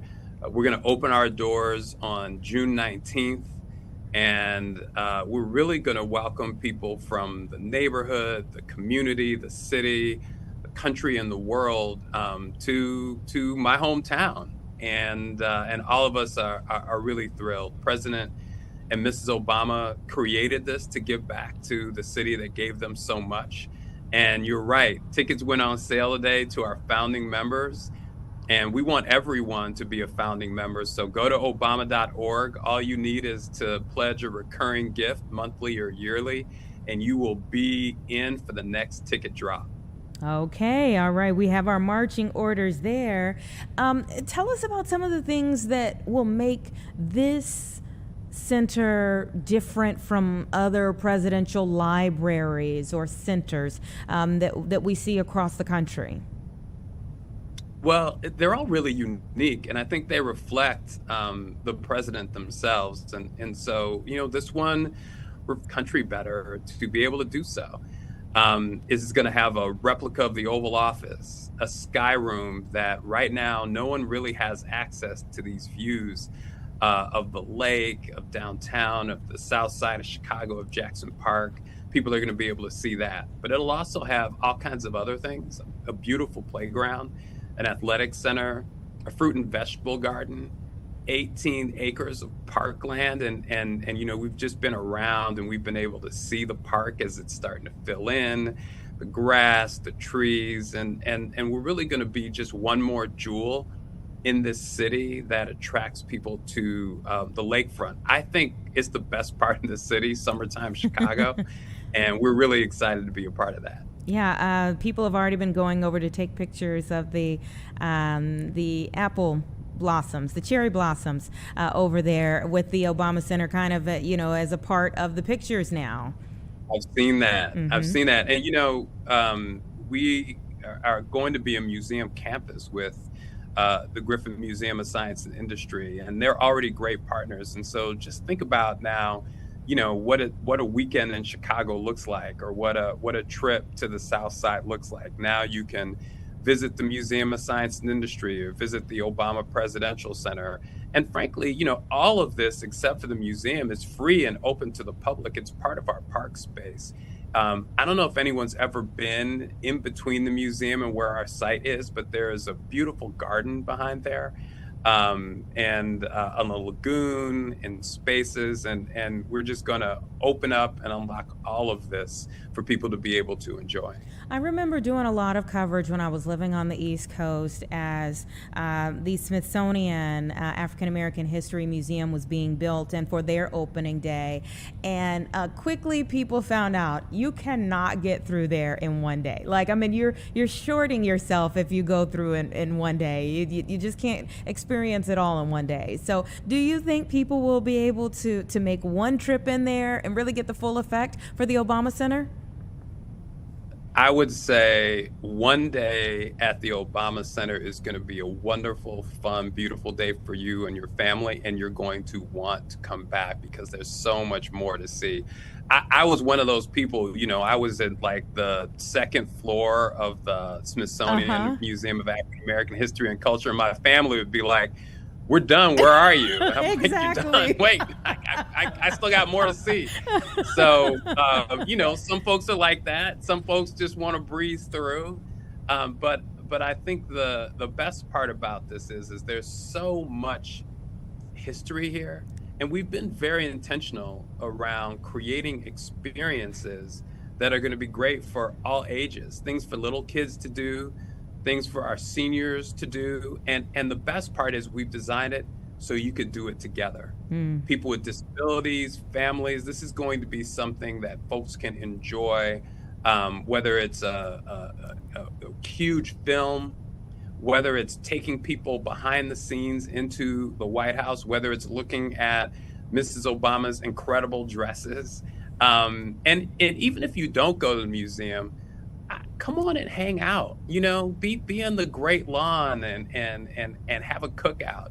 You know, we have 30 original commission pieces of art that will be all around the campus. And so this public art is going to be available to people just, you know, when they show up and enjoy the space. So I'd say come on down.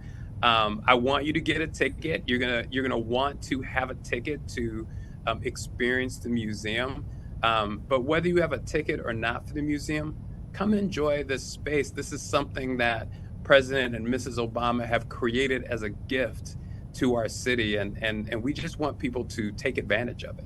I've seen videos of President Obama going through and kind of taking a moment to, you know, just absorb it all. What if, you know, were maybe some of the spots within the center that took their breath away? President Obama or Mrs. Obama, like what were the points in the center that made them stop? Well, you know, they've been working on this for a while. The idea for this came when President Obama was still in the White House. And so, you know, he has enjoyed spending time with the architects, with the landscape architects on all these little details. And so you can imagine, as this thing has come to life, all the little small things that were so important to him, you know, where families who come in with small children, where they can sit and just gather the little ones and, you know, go to the restroom and take off your coats and just, you know, relax and get your bearings before you go in. That was important. What are the seats like? You know, the seating that's around, and what's the food taste like in the restaurant? Because, you know, the food's got to be amazing. This is Chicago. The public art that he loves. I remember seeing him just stand there looking at the art that he had heard about, that he had thought about. When we put this Julie Moretu stained glass in on the outside, you know, it was sort of this moment for him and moment for all of us, like, wow, this is real. But then, of course, there's history that's in here, you know, that remarks upon the shoulders, upon those shoulders on which he stands. But, you know, something that I know he really, really digs, which I have spent a little time talking to him about. He loves the sports. Yeah. He's got some cool, I can't give away any of it. I know I almost did, literally, because I'm so excited, but I'm telling you, there are some super cool sports things that he had an opportunity to be given to him, that are on display, and that he had an opportunity to participate in. And there's, you know, maybe a little bit of something about basketball that I might have had something to do with. I don't think he's trying to do that, but I know I am, and so is my wife. So, so we're. Yeah, I mean, obviously, what's going through my head? I'm like, was he shooting some hoops in there already? You know, was he gearing up? Are they going to do like an inaugural game, or, you know?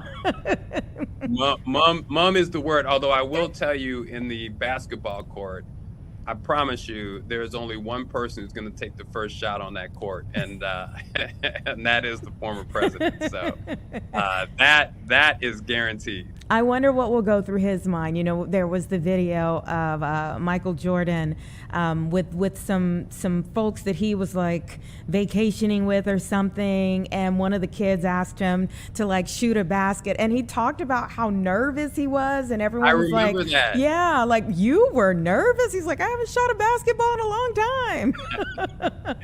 Well, look, I think the thing that I believe is really going to be going through his mind as he sees, you know, he has an office in here. I'm certain he's going to be looking out the window one day, looking at people just enjoying the park. You know, this is where Mrs. Obama grew up.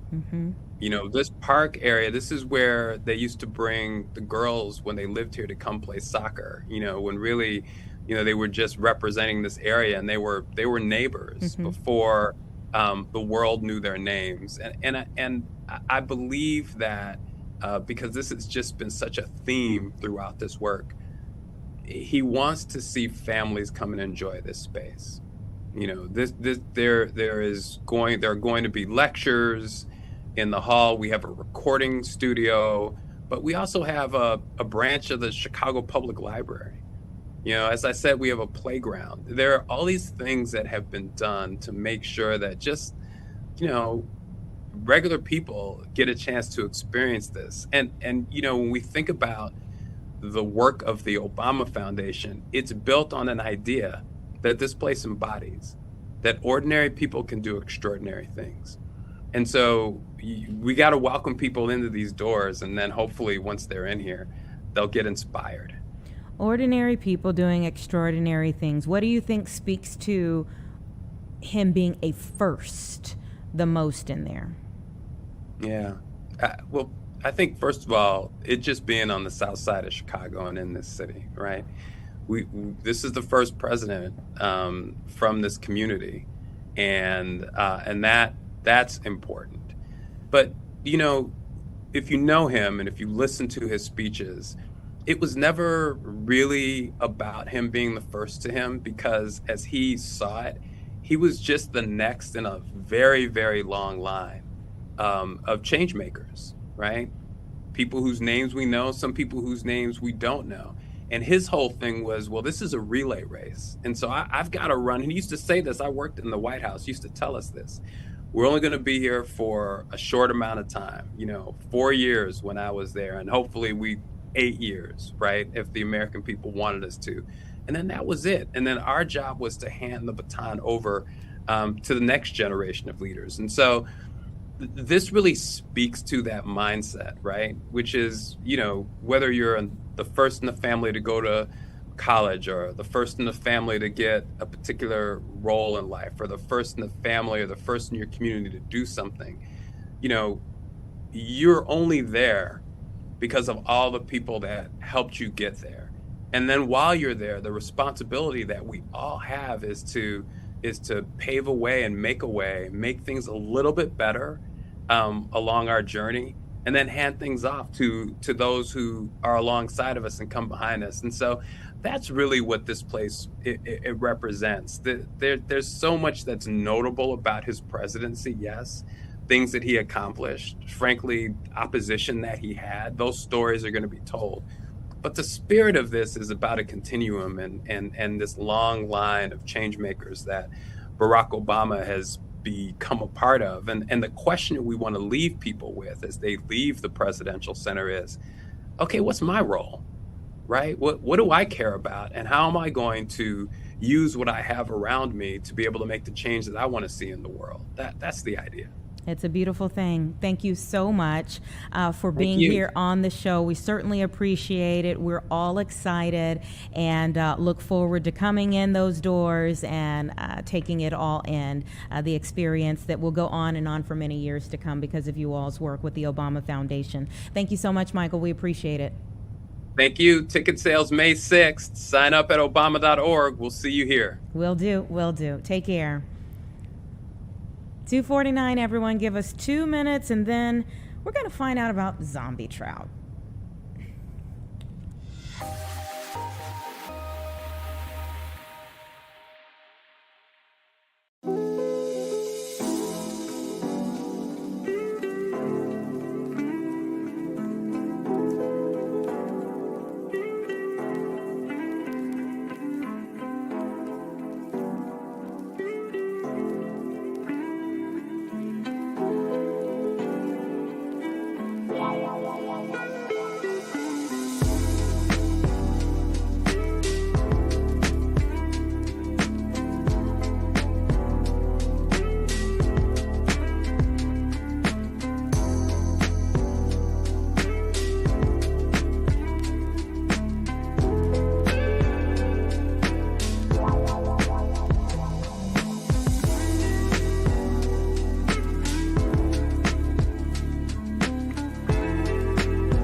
Welcome back, everyone. 2:51 right now. And, I think it's always a good thing to learn something new every day, right? And so we're going to learn about zombie trout right now. We have biologist with the Michigan Department of Natural Resources, Sean Sitar, who is joining me. Thank you so much for your time. Thanks for having me. Absolutely. Did I pronounce that last name correctly? Yes. Okay, wonderful. All right. So, what is a zombie fish? So it's just a term we use for some emaciated lake trout that we collected in the deepest parts of Lake Superior over the last few years. And we've seen high numbers of them this past year. When we say emaciated, so they're not finding good food sources? Well, that's really a good point you're making, is that we think that it's a natural cause and that they're starving. But we also want to make sure that's there aren't some other factors such as disease or contaminants that may be contributing to that. But in the deep water areas of the Great Lakes, it's very extreme. It's much like the Arctic or very high altitude places where production is very limited. So the ecosystems are very delicate. So it's easy for animals to basically have food limitations and get into a starvation type of mode. Wow, very interesting. And what type of research do you all do? What type of investigation do you all do to figure this out? So zombies are kind of a catch term that gets attention, but the Great Lakes do have monitoring by a lot of biologists and scientists, and so the state of Michigan has a vessel fleet, a vessel on each of the Great Lakes, and so we do monitor the health of the ecosystems. So what you don't typically hear are the healthy status of most populations, but we have a deep water sampling program in Lake Superior because it is the deepest of the Great Lakes. And over the last 10 years, we've been sampling deep water areas just to see what's out there and make sure that that's also healthy. And we've noticed a decline in this deep water form of lake trout, which is the top predator in the Great Lakes. It's called the Siskoet, and it typically has a really high body fat content, over 80% we've measured in adults. And last year, we collected a lot of these emaciated fish, and they had about 5% body fat. And they were about a third of the weight of their normal individuals. We're able to also measure the age on these fish with some internal structures.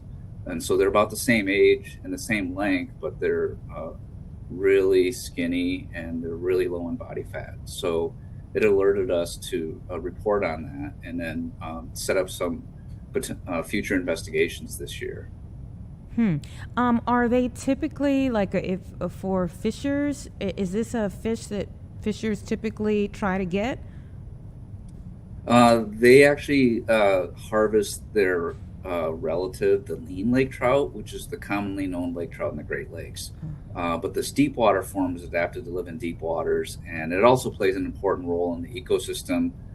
We think that it also may buffer some effects of invasives. There's one called the sea lamprey that actually is a parasite on a lot of the fishes, and we think that the Siskoet provides a buffer. They're able to actually handle the parasitism better. So these fishes live in the deep and absorb some of that impact on the lean form. But anglers that do fish in Lake Superior do tend to catch these on occasion. So is it possible that them leaning out has to do with them just adapting to the deep water? It's very insightful review. You could become an ecologist. Yeah, so we've been studying the lake trout. All of the Great Lakes just has one form. There's a big story about lake trout and how it collapsed in the Great Lakes. But Lake Superior remained natural, and it was the least impacted. And since Lake Superior is so natural, it actually has 4 forms of lake trout, so they're like subspecies.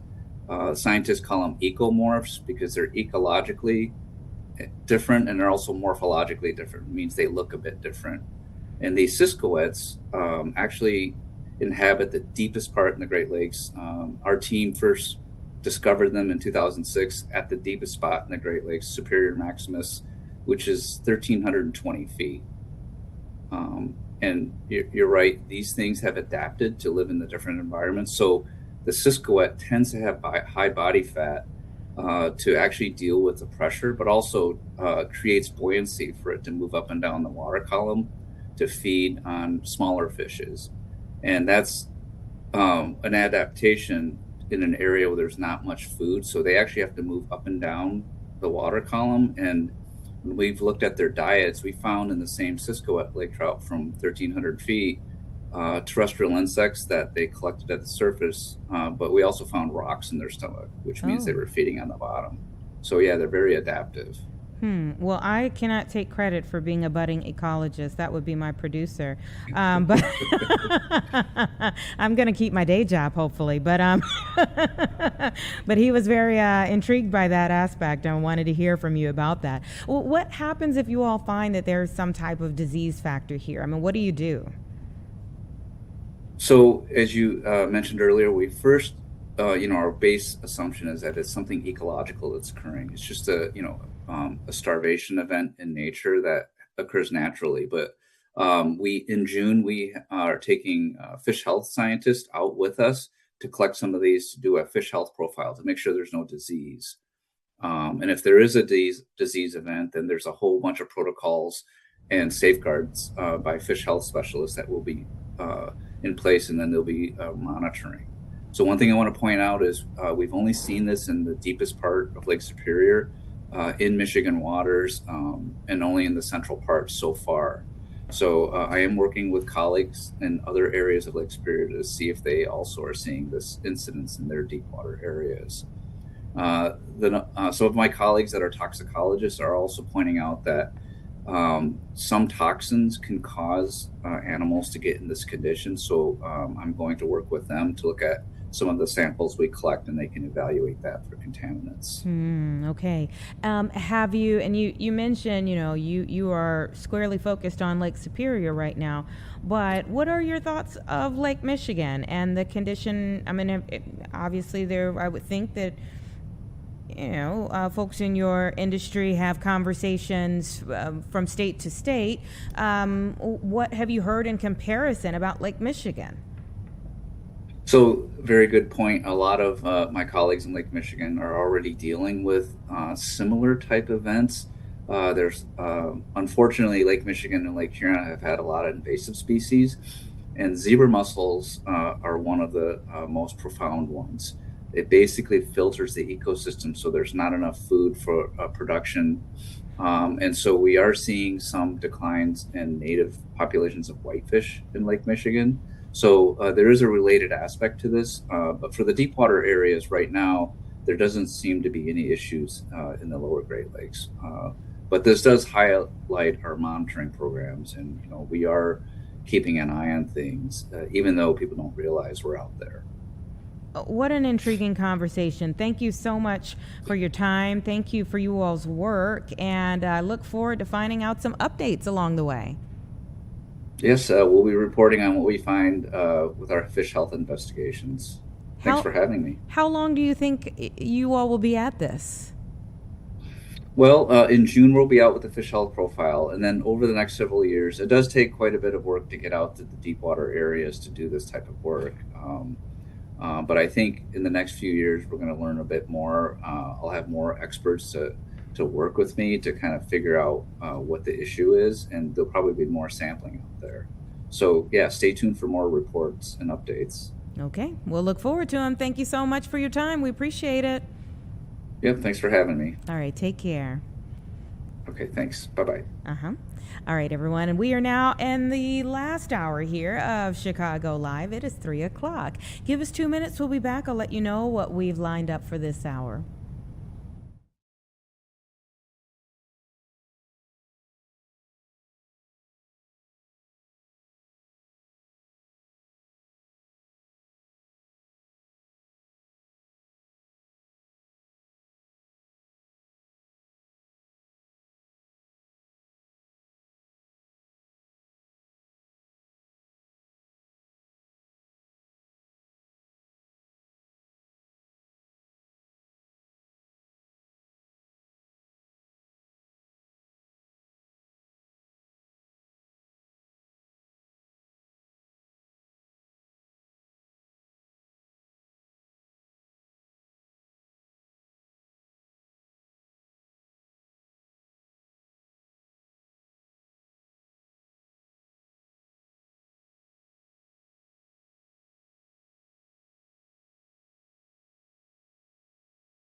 Welcome back, everyone. 3:05 right now. Thank you so much for being in with us for our final hour of Chicago Live today.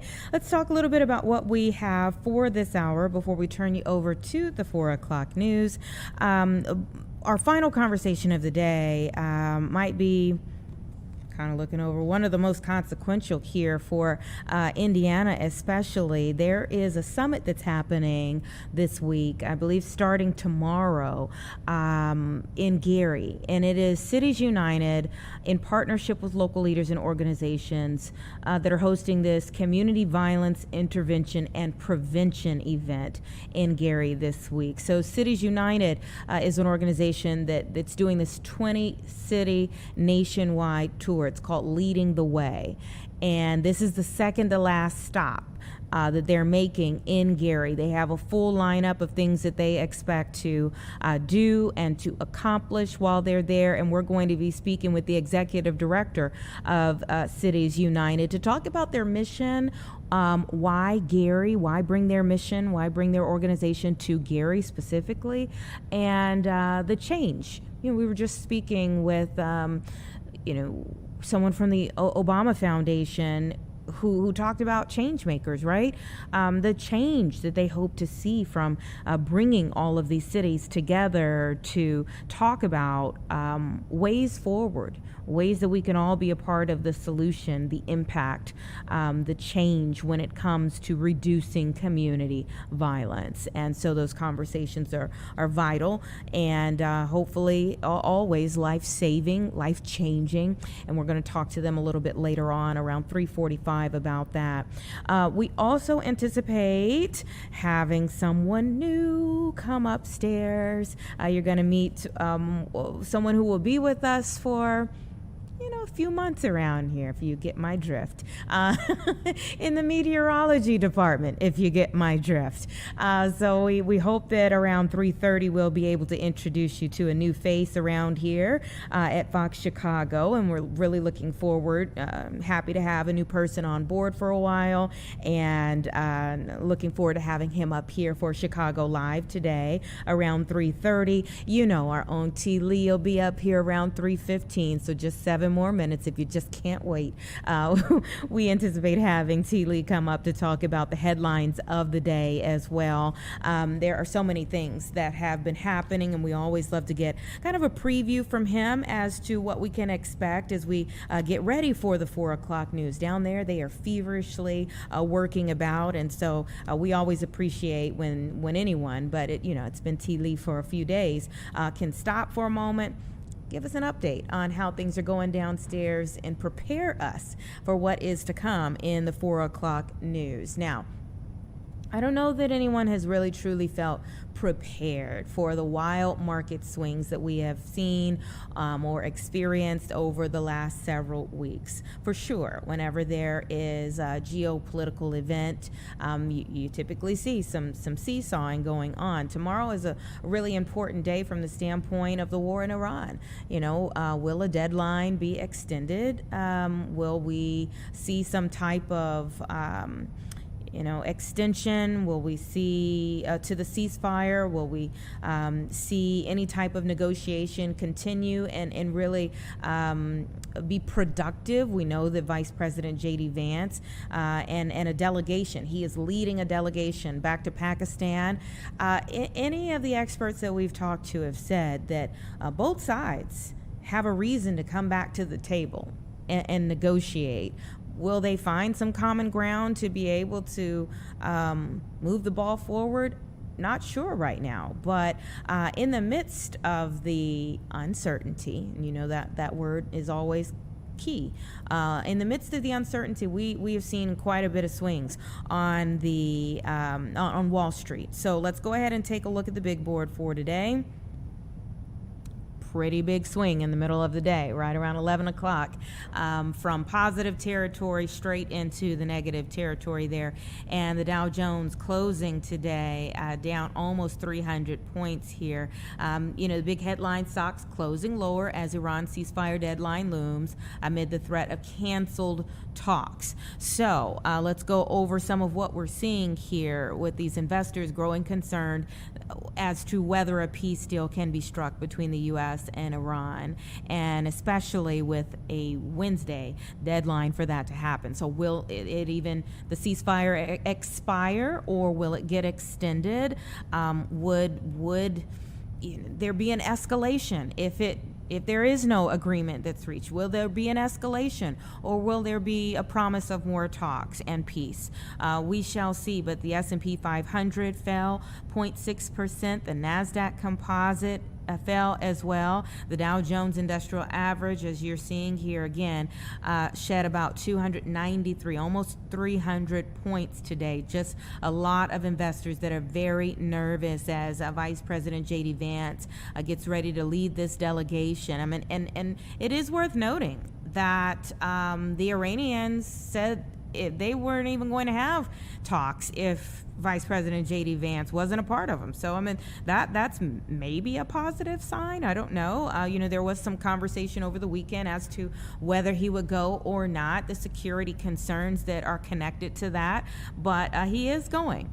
And so the President Donald Trump, even though over the weekend he said no more Mr. Nice Guy, and there was a lot of trepidation there as to what that could mean, with there was a blockade, Iranian blockade, and then the U.S. came in and blocked the Iranian blockade. And then over the weekend, we saw that there was an Iranian vessel that tried to go around the blockade. And, there was video that of Marines stopping that ship and descending upon it and making sure that it didn't get any further. And so whereas we left on Friday and thought like, oh, maybe this is headed in the right direction, by Monday, it was like, I'm not sure what to think about this. So President Donald Trump has said that he expects the U.S. and Iran to make a great deal. He added, however, that the U.S. military is ready to bomb Iran if a deal is not signed by the ceasefire deadline, and that he does not want to extend it. So that is a piece of information there. Also, these oil prices they continue to go up. We have seen some pretty stiff prices at the pump as of late. In our area, you could see throughout our state, $4 in a lot of places. In California, they're seeing $7 or $8. And there is this question we've even heard from some of the secretaries as to when the prices could return to less than $3, and they're thinking not until 2027, which gets into the midterm question, how this could affect the midterms, that even if the conflict were to end in the next day or two, how long would the ripple effects play out? Oil prices reversing course from a big decline in recent days, a bit here that we're seeing today. The West Texas Intermediate futures holding at about 92 barrels. And at one point in time, everything was around 100 or more. Brent futures are around 98.48, so still hovering right around $100 a barrel. So a lot of different key factors into what we're seeing here, but this is where we are, and tomorrow is a really big day in terms of what will happen with the war. Will that ceasefire be extended? Will negotiations pick up? Just so many questions about what tomorrow holds. And that's a really big piece of why we saw such a dramatic turn of events for the stock market today. This conflict isn't the best time to check your 401ks, all right? So it's about 3:15. We're going to take about 2 minutes for a break, and then we're going to see if we can bring in T. Lee to prepare us for the 4 o'clock news.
Welcome back, everyone. 3:17 right now. T. Lee is on the line. Let's bring him into the chat. Hello, my friend.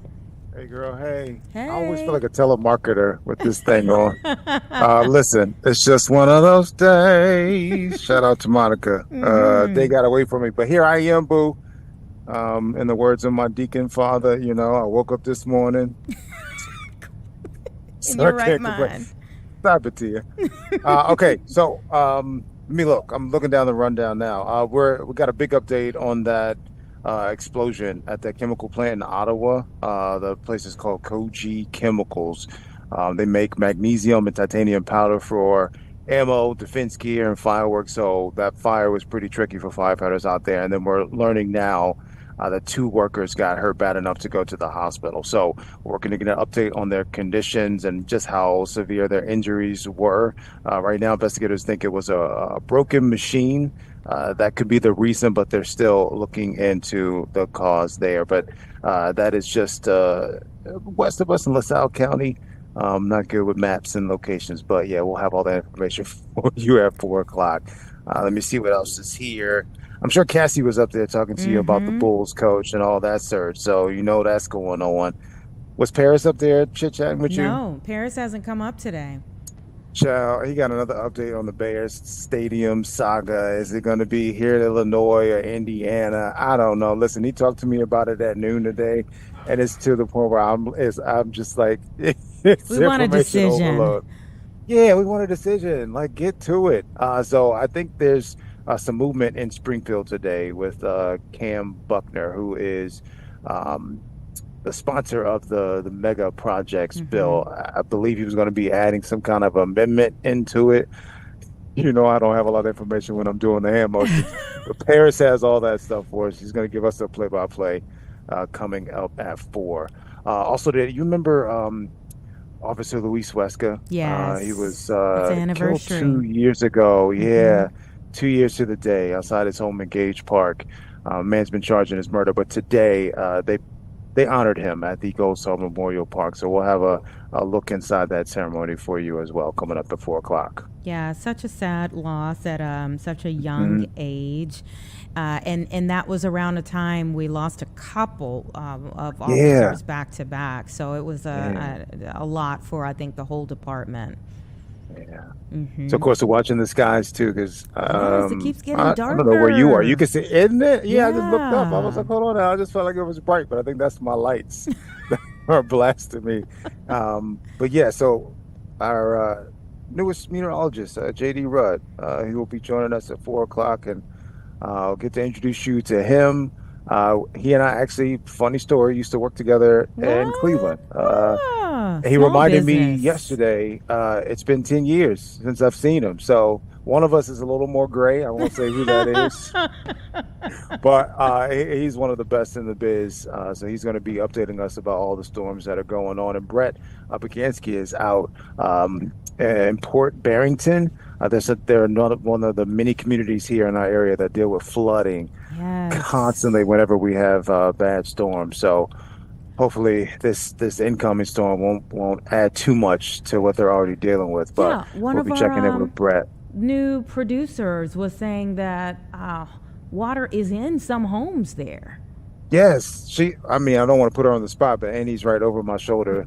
She's another new hire we have here you came from Dallas, right, Annie? But you're a hometown girl, right? Can y'all see her? No, you can't. Hold on now. I feel like a photographer. There she is. Anita was talking about the bad flooding. Your family dealt with some of it, didn't they? Yeah. Where they live? Or Barrington. Yeah, she said they were sandbagging where they live. Thanks for joining me. She's fantastic. She's fantastic. She brings a nice warm energy here as well. So yeah. Woo! As I always say, a lot going on. Hope to see you at 4. On. Yeah, we will see you very soon. I think one of the things. Oh, look who's joining me now. We already had Tia on. She came before you. Are you? I'm trying to. She's already joined us here on the show. Oh, Anita said you don't already been to it. On the show, so she they don't beat you even to want it. to see you right now. No, I didn't add. You added some. You added some extra on there. She said I added some extra. You added some extra. You know, I had to add a little tea leaf stank to it now. Oh goodness. All good vibes here, though. All good vibes. All good vibes. All love. So thank you. We appreciate it. Oh yeah, always. We are waiting on JD is going to actually come up and talk to us momentarily. I still see some planes that are going by, so I don't think that that's become an issue just yet. But I do also see some umbrellas up. Oh, it's raining. I see some drip drop. Oh, don't, Rain yeah. on me. That's a Kurt Franklin song, ain't it? You mixed Chip two chop, songs. chip chop. You mixed two You know I can think of a songs. song for everything. It is very rare that we look out at the bean and we really don't see many people out there getting their pictures in. Yeah. So that's an indication of the weather changing out there before our eyes.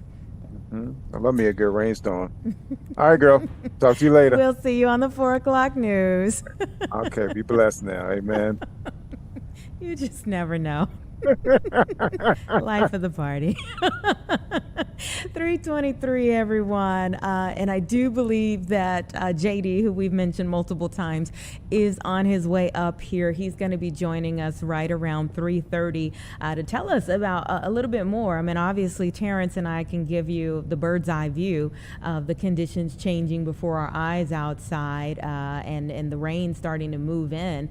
But JD will be able to give us more information as to what we can expect from this rain system. I mean, given what we have been through over the last couple of weeks, particularly on Friday, we want more information about flooding concerns and if any severe elements could be coming with this system, or if it's just a little rain that will kind of come and go. And we'll look for a timeline from him as well.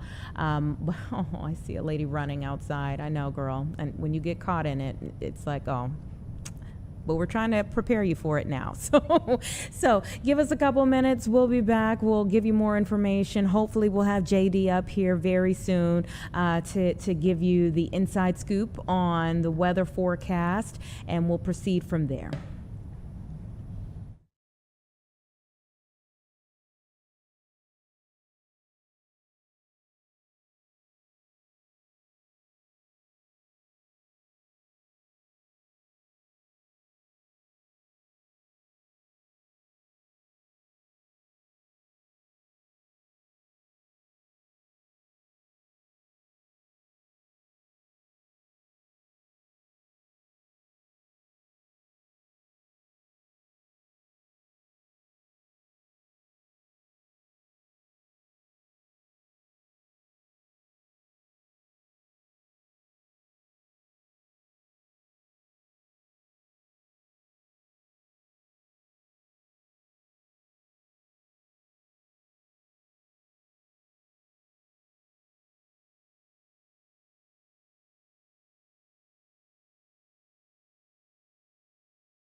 Welcome back, everyone. 3:30, and look who's here. JD, what is your last name? Rudd. Rudd. Okay. Yes. JD Rudd will be with us for the next few months. Yes. The next few months.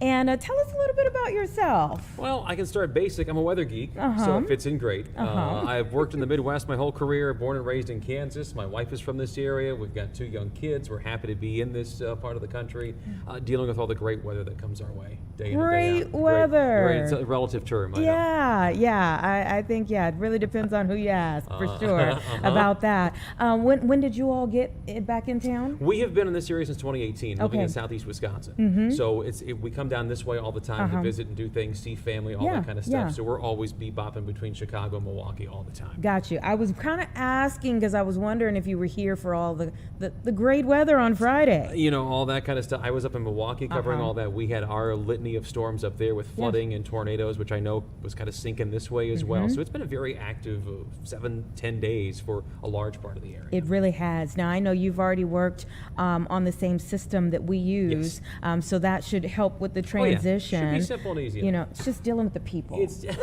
playing with you. Which people? You got to be more. Which people? Well, you know, the T. Lee just kind of gave us a little history that you all have known each other a while. Yeah. Terrence and I worked together back in Cleveland from 2016 to 2018. So we both were on the morning program together. So it's great to see a familiar face there. Absolutely. That's always a wonderful thing to walk in a building and you see a familiar face. So tell us a little bit about what we're experiencing out there today. When we started the show, we started at 1 o'clock for Chicago Live. The sun was shining. You had sunshine. It was people warm. were walking around, and things have changed quite a bit. It's gotten gray a little bit right now. The rain is coming down. This little front's trying to work its way through a little bit sooner than expected, kicking off the showers and storms. There are some window rattlers out there, some thunder boomers, if you will, but nothing too scary, no warnings, anything else like that. But a few downpours possible, maybe some gusty wind here and there as this front comes through. And then behind that, we could wind up seeing some fog later on tonight. Fog tonight? Yeah, fog tonight into tomorrow morning, so don't be surprised by that. Yeah, well, we said you were coming up here to prepare us. I did see a couple of planes still going by. So you think we'll have any kind of travel issues in the evening? This isn't a huge super deal, nothing at all like last week. Kind of a little broken line of some embedded thunderstorms, maybe a little bit stronger here and there, but no big time issues, no concerns. Very thin line on the radar too, so it should move in, move out pretty quickly. They say there's a thin line between love and hate.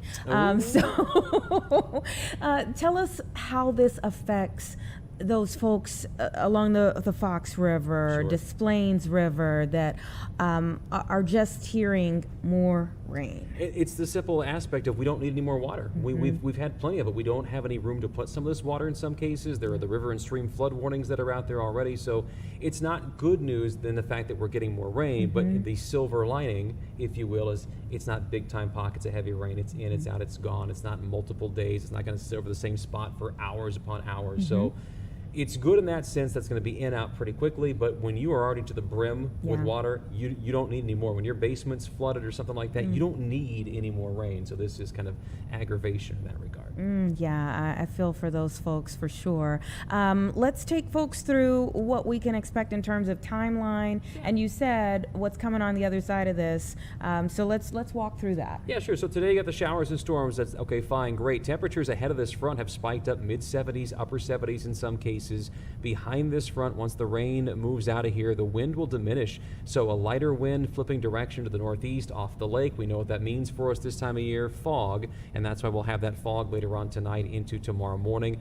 As tends to be the case, around mid-morning, 9, 10 a.m., we should get a little bit of wind to mix some of that out. I do think we see sunshine tomorrow, but temperatures won't climb as high as where they were today. Might be a struggle to get to 70 or 71, but keep in mind we're being spoiled. Average highs right now are in the mid-60s, so even to get back to the 70s isn't bad. Then you see it there plain as day on Thursday. The 80s make a return as the wind goes back around to the southwest, so dare we say a hot day on Thursday with 80s? I mean, this time of the year, that's a bit toasty for the middle part of April. And then right on cue, another system comes in, so like we mentioned a moment ago, to have more rain in the forecast. It's kind of that PTSD of, oh my gosh, what do I do now? But it looks like Thursday night to Friday, more showers, more storms. We'll see if anything becomes on the stronger side for that time frame and kind of keep you posted. And once that front goes through, clearly cooler for the weekend, but not bad. It's seasonable, mid-60s. Sunshine on the weekend in Chicago. Yeah, I was kind of hoping that 80 would flip over to Saturday, but it's okay. We'll be fine. Mid-60s are good. Keep in mind too, mid-March sunshine is pretty strong. So if we can get all that sun, it's going to feel warm on the body. So maybe a little bit of cooler air blowing against you might balance that out. It's going to feel pretty good, I think, all in all. Yeah. And then more rain chances return just in time for next week. Oh, Chicago. Never stop The being roller you. coaster ride. Yeah, but this time of year, I mean, up and down. And then before you know it, we'll be head first into summer where it's hot and humid, and we just all complain about the humidity. That's true. We go from one complaint to the next. We can't be happy. We can't have nice things, and that's what we're used to, and we'll be okay with that. Absolutely. We'll love having you here. Welcome to the team. Thank you. We don't know how long you'll be with us. For a little while, but listen, I got to say this before we jump off here. We got to give all of our best to Emily. Baby number 2. Is she far? She's around. I mean, she is around. it's not so formal if you just want to walk over. The people love to whole see you, reason you I'm know? here. Look at Mama. Come on. Am I going to fit in the shot here? There you go. Yeah, you guys, you don't get the whole view, but yeah, she's large, she's in charge, and she's being evicted later this week. Yes. Welcome Don't to the evict world. the baby. Well, hey, Yeah. listen, Mama's done. Yeah, Mama's tired. we done. She's ready. So we got to give all of our best to Emily. That's one of the reasons why I'm here. So she's going to take some time to bond with baby and enjoy things with big sis, everything else. It's going to be so great for you guys. So I'm thankful for this opportunity, but also just thinking about you as you enter this new chapter of life with 2 kiddos. Well, which thank you. Good luck finding sleep. I know, right? Well, we're Good very luck. happy to have you. You guys are in wonderful hands, Thank you. and we're just cruising along. We're going to be one big happy fam. The whole team is on board, and we're excited to have you. Well, thank you. Yeah. You mentioned working a morning shift before. Yes. Have you worked evenings I've worked lately? nights, I've worked mornings, Okay. I've worked it all. All I've been right. there, done that, Okay. I'll be fine. So no crazy transition like she's about to, No. go into like sleepless no, mode for a while. This whole working nights and then going to having kids and you're up all day. Ooh, yeah. Yeah, I'm used to my 7 hours of sleep right now, so well, this is going to be you had another it. Adjustment. Yes, I've You been, had it. I've been Yep. baking it up. It was great while it was there. Right. Now it's gone. Hello, baby. Yes. We're excited for Thank you. Thanks for walking in. So, because people be Waddling like, in. well, what? You got to get the terminology. You right. made it, Yeah. Ellie. You made it. You made it, yeah. You made it in. Yes. But of course, when people don't see you, then they're like, Well, is the baby already here? No, the baby is not already here. Yeah, but she's soon, coming. But soon. It's a baby watch, soon to be a baby warning. Baby Yes. watch. Oh, watch to warning. I'm ready for the warning. Yeah, she's ready. We're ready for the baby emergency. That's right. Let it happen. Let's get it go. going. Let's go. Thank you for coming Thank in. you. Wonderful to meet you, JD. Likewise, thank you. And great to have you on board. thank you. All right, everyone. Give us a couple of minutes and then we'll be back. I hear we have a little breaking news in the war in Iran, so I'll give that to you after the break.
Welcome back, everyone. 3:41 right now. While we wait on our next guest, I did promise you we do have some breaking news coming out of the war in Iran. President Trump now saying that the U.S. is extending the ceasefire while awaiting a proposal from Iran. So we just got that in, and I have the Truth Social post here. I'm just going to read this to you because we just got it in here.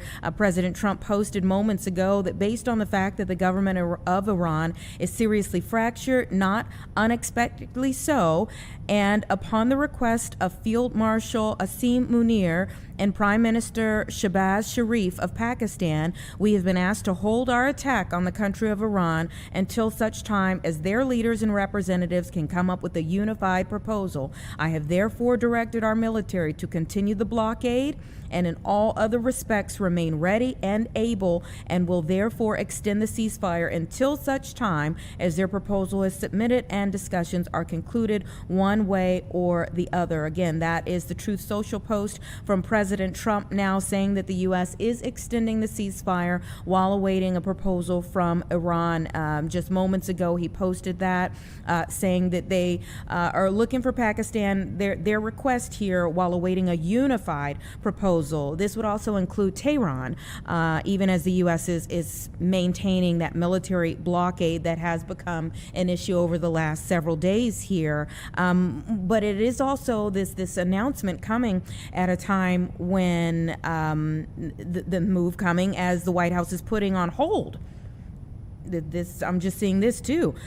Putting on hold Vice President J.D. Vance's planned trip. I was getting ready to say as he was getting ready to go. No, that is a part of the new message coming out too, that Vice President J.D. Vance's trip is now put on hold to Pakistan for a second round of truce talks with Iran. So we'll see what comes of this. A senior commander, Iranian commander, did warn neighboring Arab countries, saying say goodbye to oil production in the Middle East if they allow the U.S. to resume attacking Iran from their territory. So at this point in time, since the war started, fighting has killed at least 3,375 people in Iran, and more than 2,290 in Lebanon. 23 people have died in Israel, more than a dozen in Gulf Arab states, 15 Israeli soldiers in Lebanon, and of course, 13 U.S. service members throughout the region who have been killed. So we're continuing to monitor this. We mentioned just a short while ago how important tomorrow was in terms of what would happen, because the deadline was coming up, and now we get this, that the ceasefire has been extended. It is as a result of a request from Pakistan.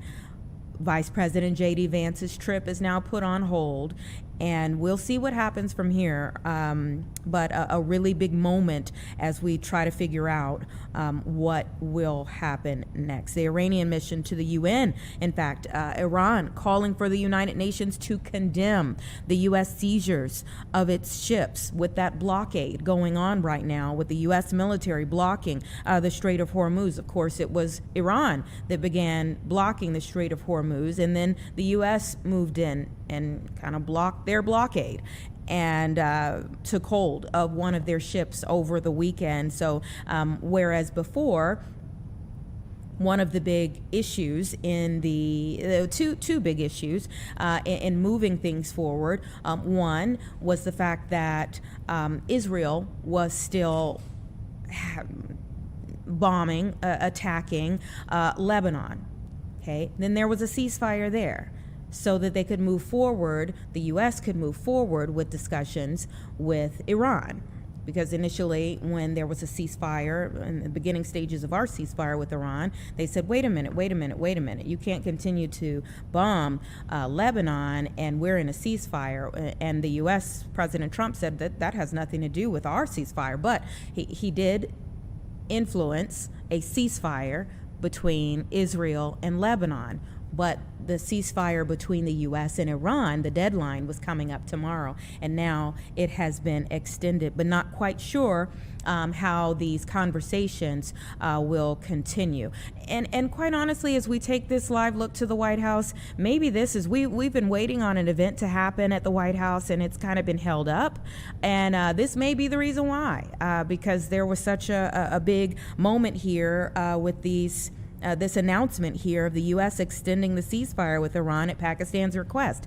If you can see here, the live picture that we're giving you inside, this was the NCAA champions that they have been invited to the White House. You can see the trophies that are there on the table. But again, this event was supposed to start about 45 minutes ago, and we have a few folks sitting in there, but not many right now. But a major announcement coming out of the White House in the midst of their wait there, that President Trump says that the U.S. is extending the ceasefire while awaiting a proposal from Iran at Pakistan's request.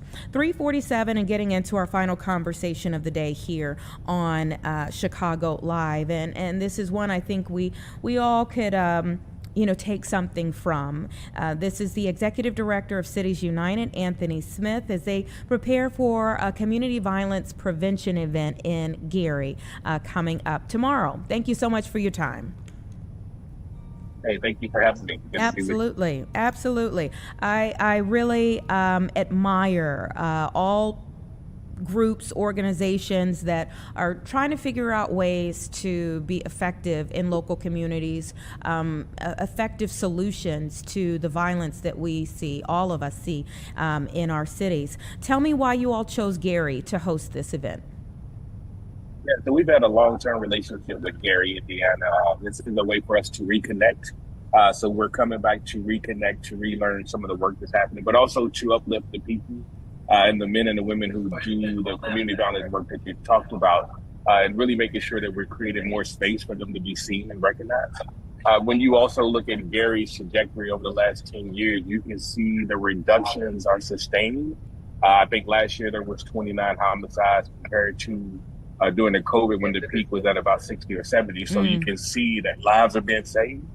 So we really want to showcase the work that's happening in Gary. We know there's more work to be done, and one homicide is too many. So last year there was 29 families who lost a loved one who had to deal with that pain. But Gary is making good strides, and we want to continue to push that work and support that work. So tell me what this summit, what people can expect from it. Oh, yeah. So this is part of our Leading the Way tour. We, last April, kicked off a tour to go visit 20 of our partner jurisdictions. Gary is the 18th stop along our way. So we are excited to be a part of that. It's a 2-day event for us where we will spend time with local elected officials, talking about their strategies. We'll spend time with community-based partners, helping them think about their strategies. Well, one of the most important meetings we'll have is with 15 young men and women who are directly impacted by violence and come from communities that are directly impacted by violence, where we'll get to spend time with them, hearing their solution, hearing their ideas, but also investing in them. Each of those 15 young folks will leave tomorrow with a $500 stipend from us for their time and for their energy and support. So this is an opportunity, again, to lift up all of those voices. But the big picture for us is how do you bring all of them to the same table so that they can work in partnership together? Yeah. Because you can't create safe, healthy, and hopeful communities without everybody coming to the table together to take care of those who are most at risk. Absolutely. And then the question becomes, how does a summit move beyond the words and people being at the table to action? Yeah, part of our process is that when we wrap up the summit within about 2 or 3 weeks, we'll send a report with recommendations, and then we'll work in partnership with the city of Gary to actually implement those recommendations. And we also believe that every city should have a comprehensive public safety plan that's a 5 to 10 year strategy that talks about how they move the work forward so that they can hold each other accountable and, to your point, continue to move the work. So we don't believe in just convening folks. We also convene for action. So we're going to leave with some recommendations. We're going to leave with some ideas, and we're going to share those back. And then we hope to, in partnership with the city and the community-based partners, to then take those recommendations and really put them into action over the next 5 years. A lot of cities are struggling to continue to fund CVIs. What are your thoughts on that? Yeah, that's a big struggle. Right now, folks are seeing federal cuts. Folks are also seeing cuts because cities and states and counties all across the country are having budget crises. This is an opportunity for us to bring in more funders, bring in more business leaders, but also for local governments to see the importance of CVI. So we're going to continue to advocate that people support it and invest in it because it's a vital part of the public safety ecosystem. When you don't fund this work, then you see homicides on the rise. So we want to make sure that we spend more resources there, but also invest in the right things, invest in what's working. So part of this tool for us is helping people to see what's working and making the right investments so that we can continue to see the life-saving work go on that we've seen all across the country. But it is a struggle, but it's one of those things that we got to continue to advocate for. So we got to continue to allow folks to see why it's important to keep a community safe around the country. Yeah, I value your comments about an ongoing relationship with the city of Gary, and for sure there's some great folks there in Gary, so this is a very deserving location for something like this. I'm sure some folks would say, why not come to Chicago? I mean, given the issues that we are experiencing here. Yeah, so Chicago, we have relationships in Chicago. We talked to the mayor once before, but also Chicago has a pretty sophisticated system. It has a lot of funders already at the table. So Chicago has a lot of good work happening already. We would be happy to be a part of that. And you know, we like to be invited in. So we wait for folks to invite us in. Gary, Indiana, we've been working with the mayor there on another project with the Casey Family Program. So this was an extension to our relationship. But we believe that relationships matter. So if the city and the partners on the ground invited us to be a part of the conversation, we would definitely join. But we also see and value the complexity that Chicago, the complex system that Chicago also already has in place that's actually moving the needle as well, and really saying, you know, getting Chicago to a better place. Yeah, complex system, complex needs for sure. But it could use all of the voices at the table, all of the people who want to work on it, you know, as many as possible. Absolutely. If people want to support you all's work, first and foremost, just tell us about Cities United overall, what you all do throughout the year, and if people want to support you all, how they can be of help. Yeah, so Cities United has been around since 2011. We're celebrating 15 years. We work across the country, and our goal is to come in and help jurisdictions build out their infrastructure so that they can identify, engage, and support those young people who are most at risk. For us, that means bringing people to the table, having them look at their data and making sure that they understand who's most at risk, and building out strategies that, again, allow them to identify, engage, and support that group of people and their families. Because we also believe that it's important not just to support the young people or the men and women who are at harm's way, but also their families. Because if the young person is in trouble, then their family's in trouble. Mm-hmm. We also come in and help people think about how to tell the stories, because a part of this is making sure that people understand the work, understand the issue, and understand the complexities of it, but also make it human, because we're talking about human lives. So we want to make sure folks have a strong strategy. We also help communities build out those comprehensive public safety plans that I talked about.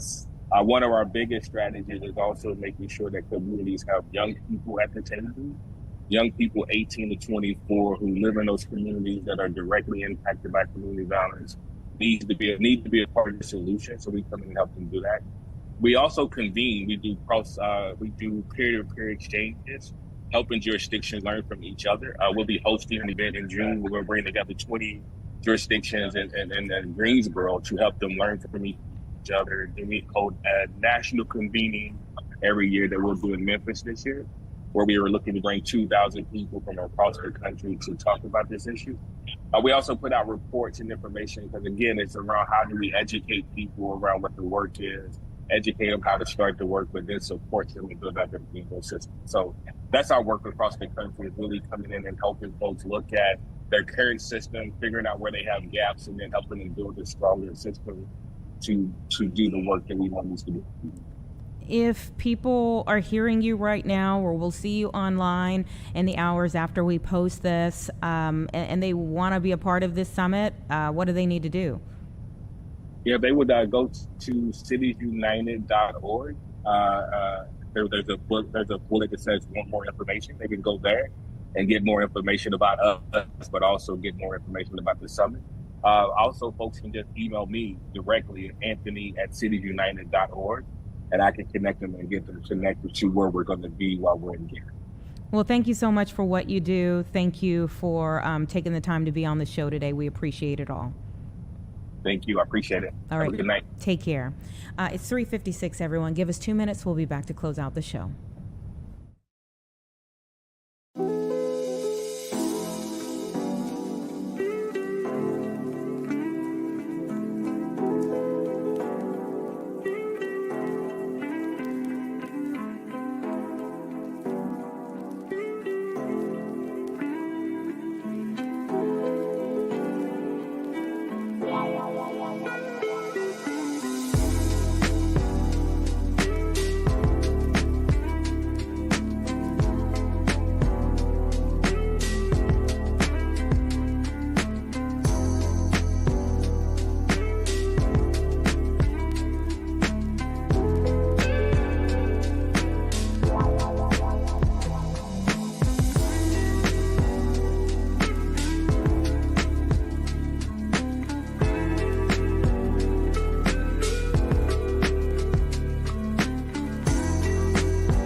We certainly always appreciate you being here with us for another day of Chicago Live. We're always here online between 1 and 4 p.m. weekdays. We hope that you'll be right back here with us tomorrow. We're going to send you over to First at 4, and we've already prepared you for some of the things that are on the...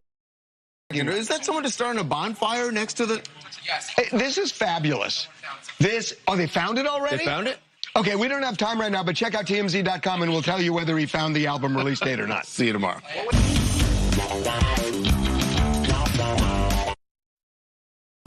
Live from Chicago, this is Fox 32 News at 4.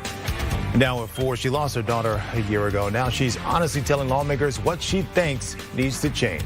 A chemical plant in Ottawa is closed after an explosion this morning, what investigators are still working on. And yes, it sounds familiar, but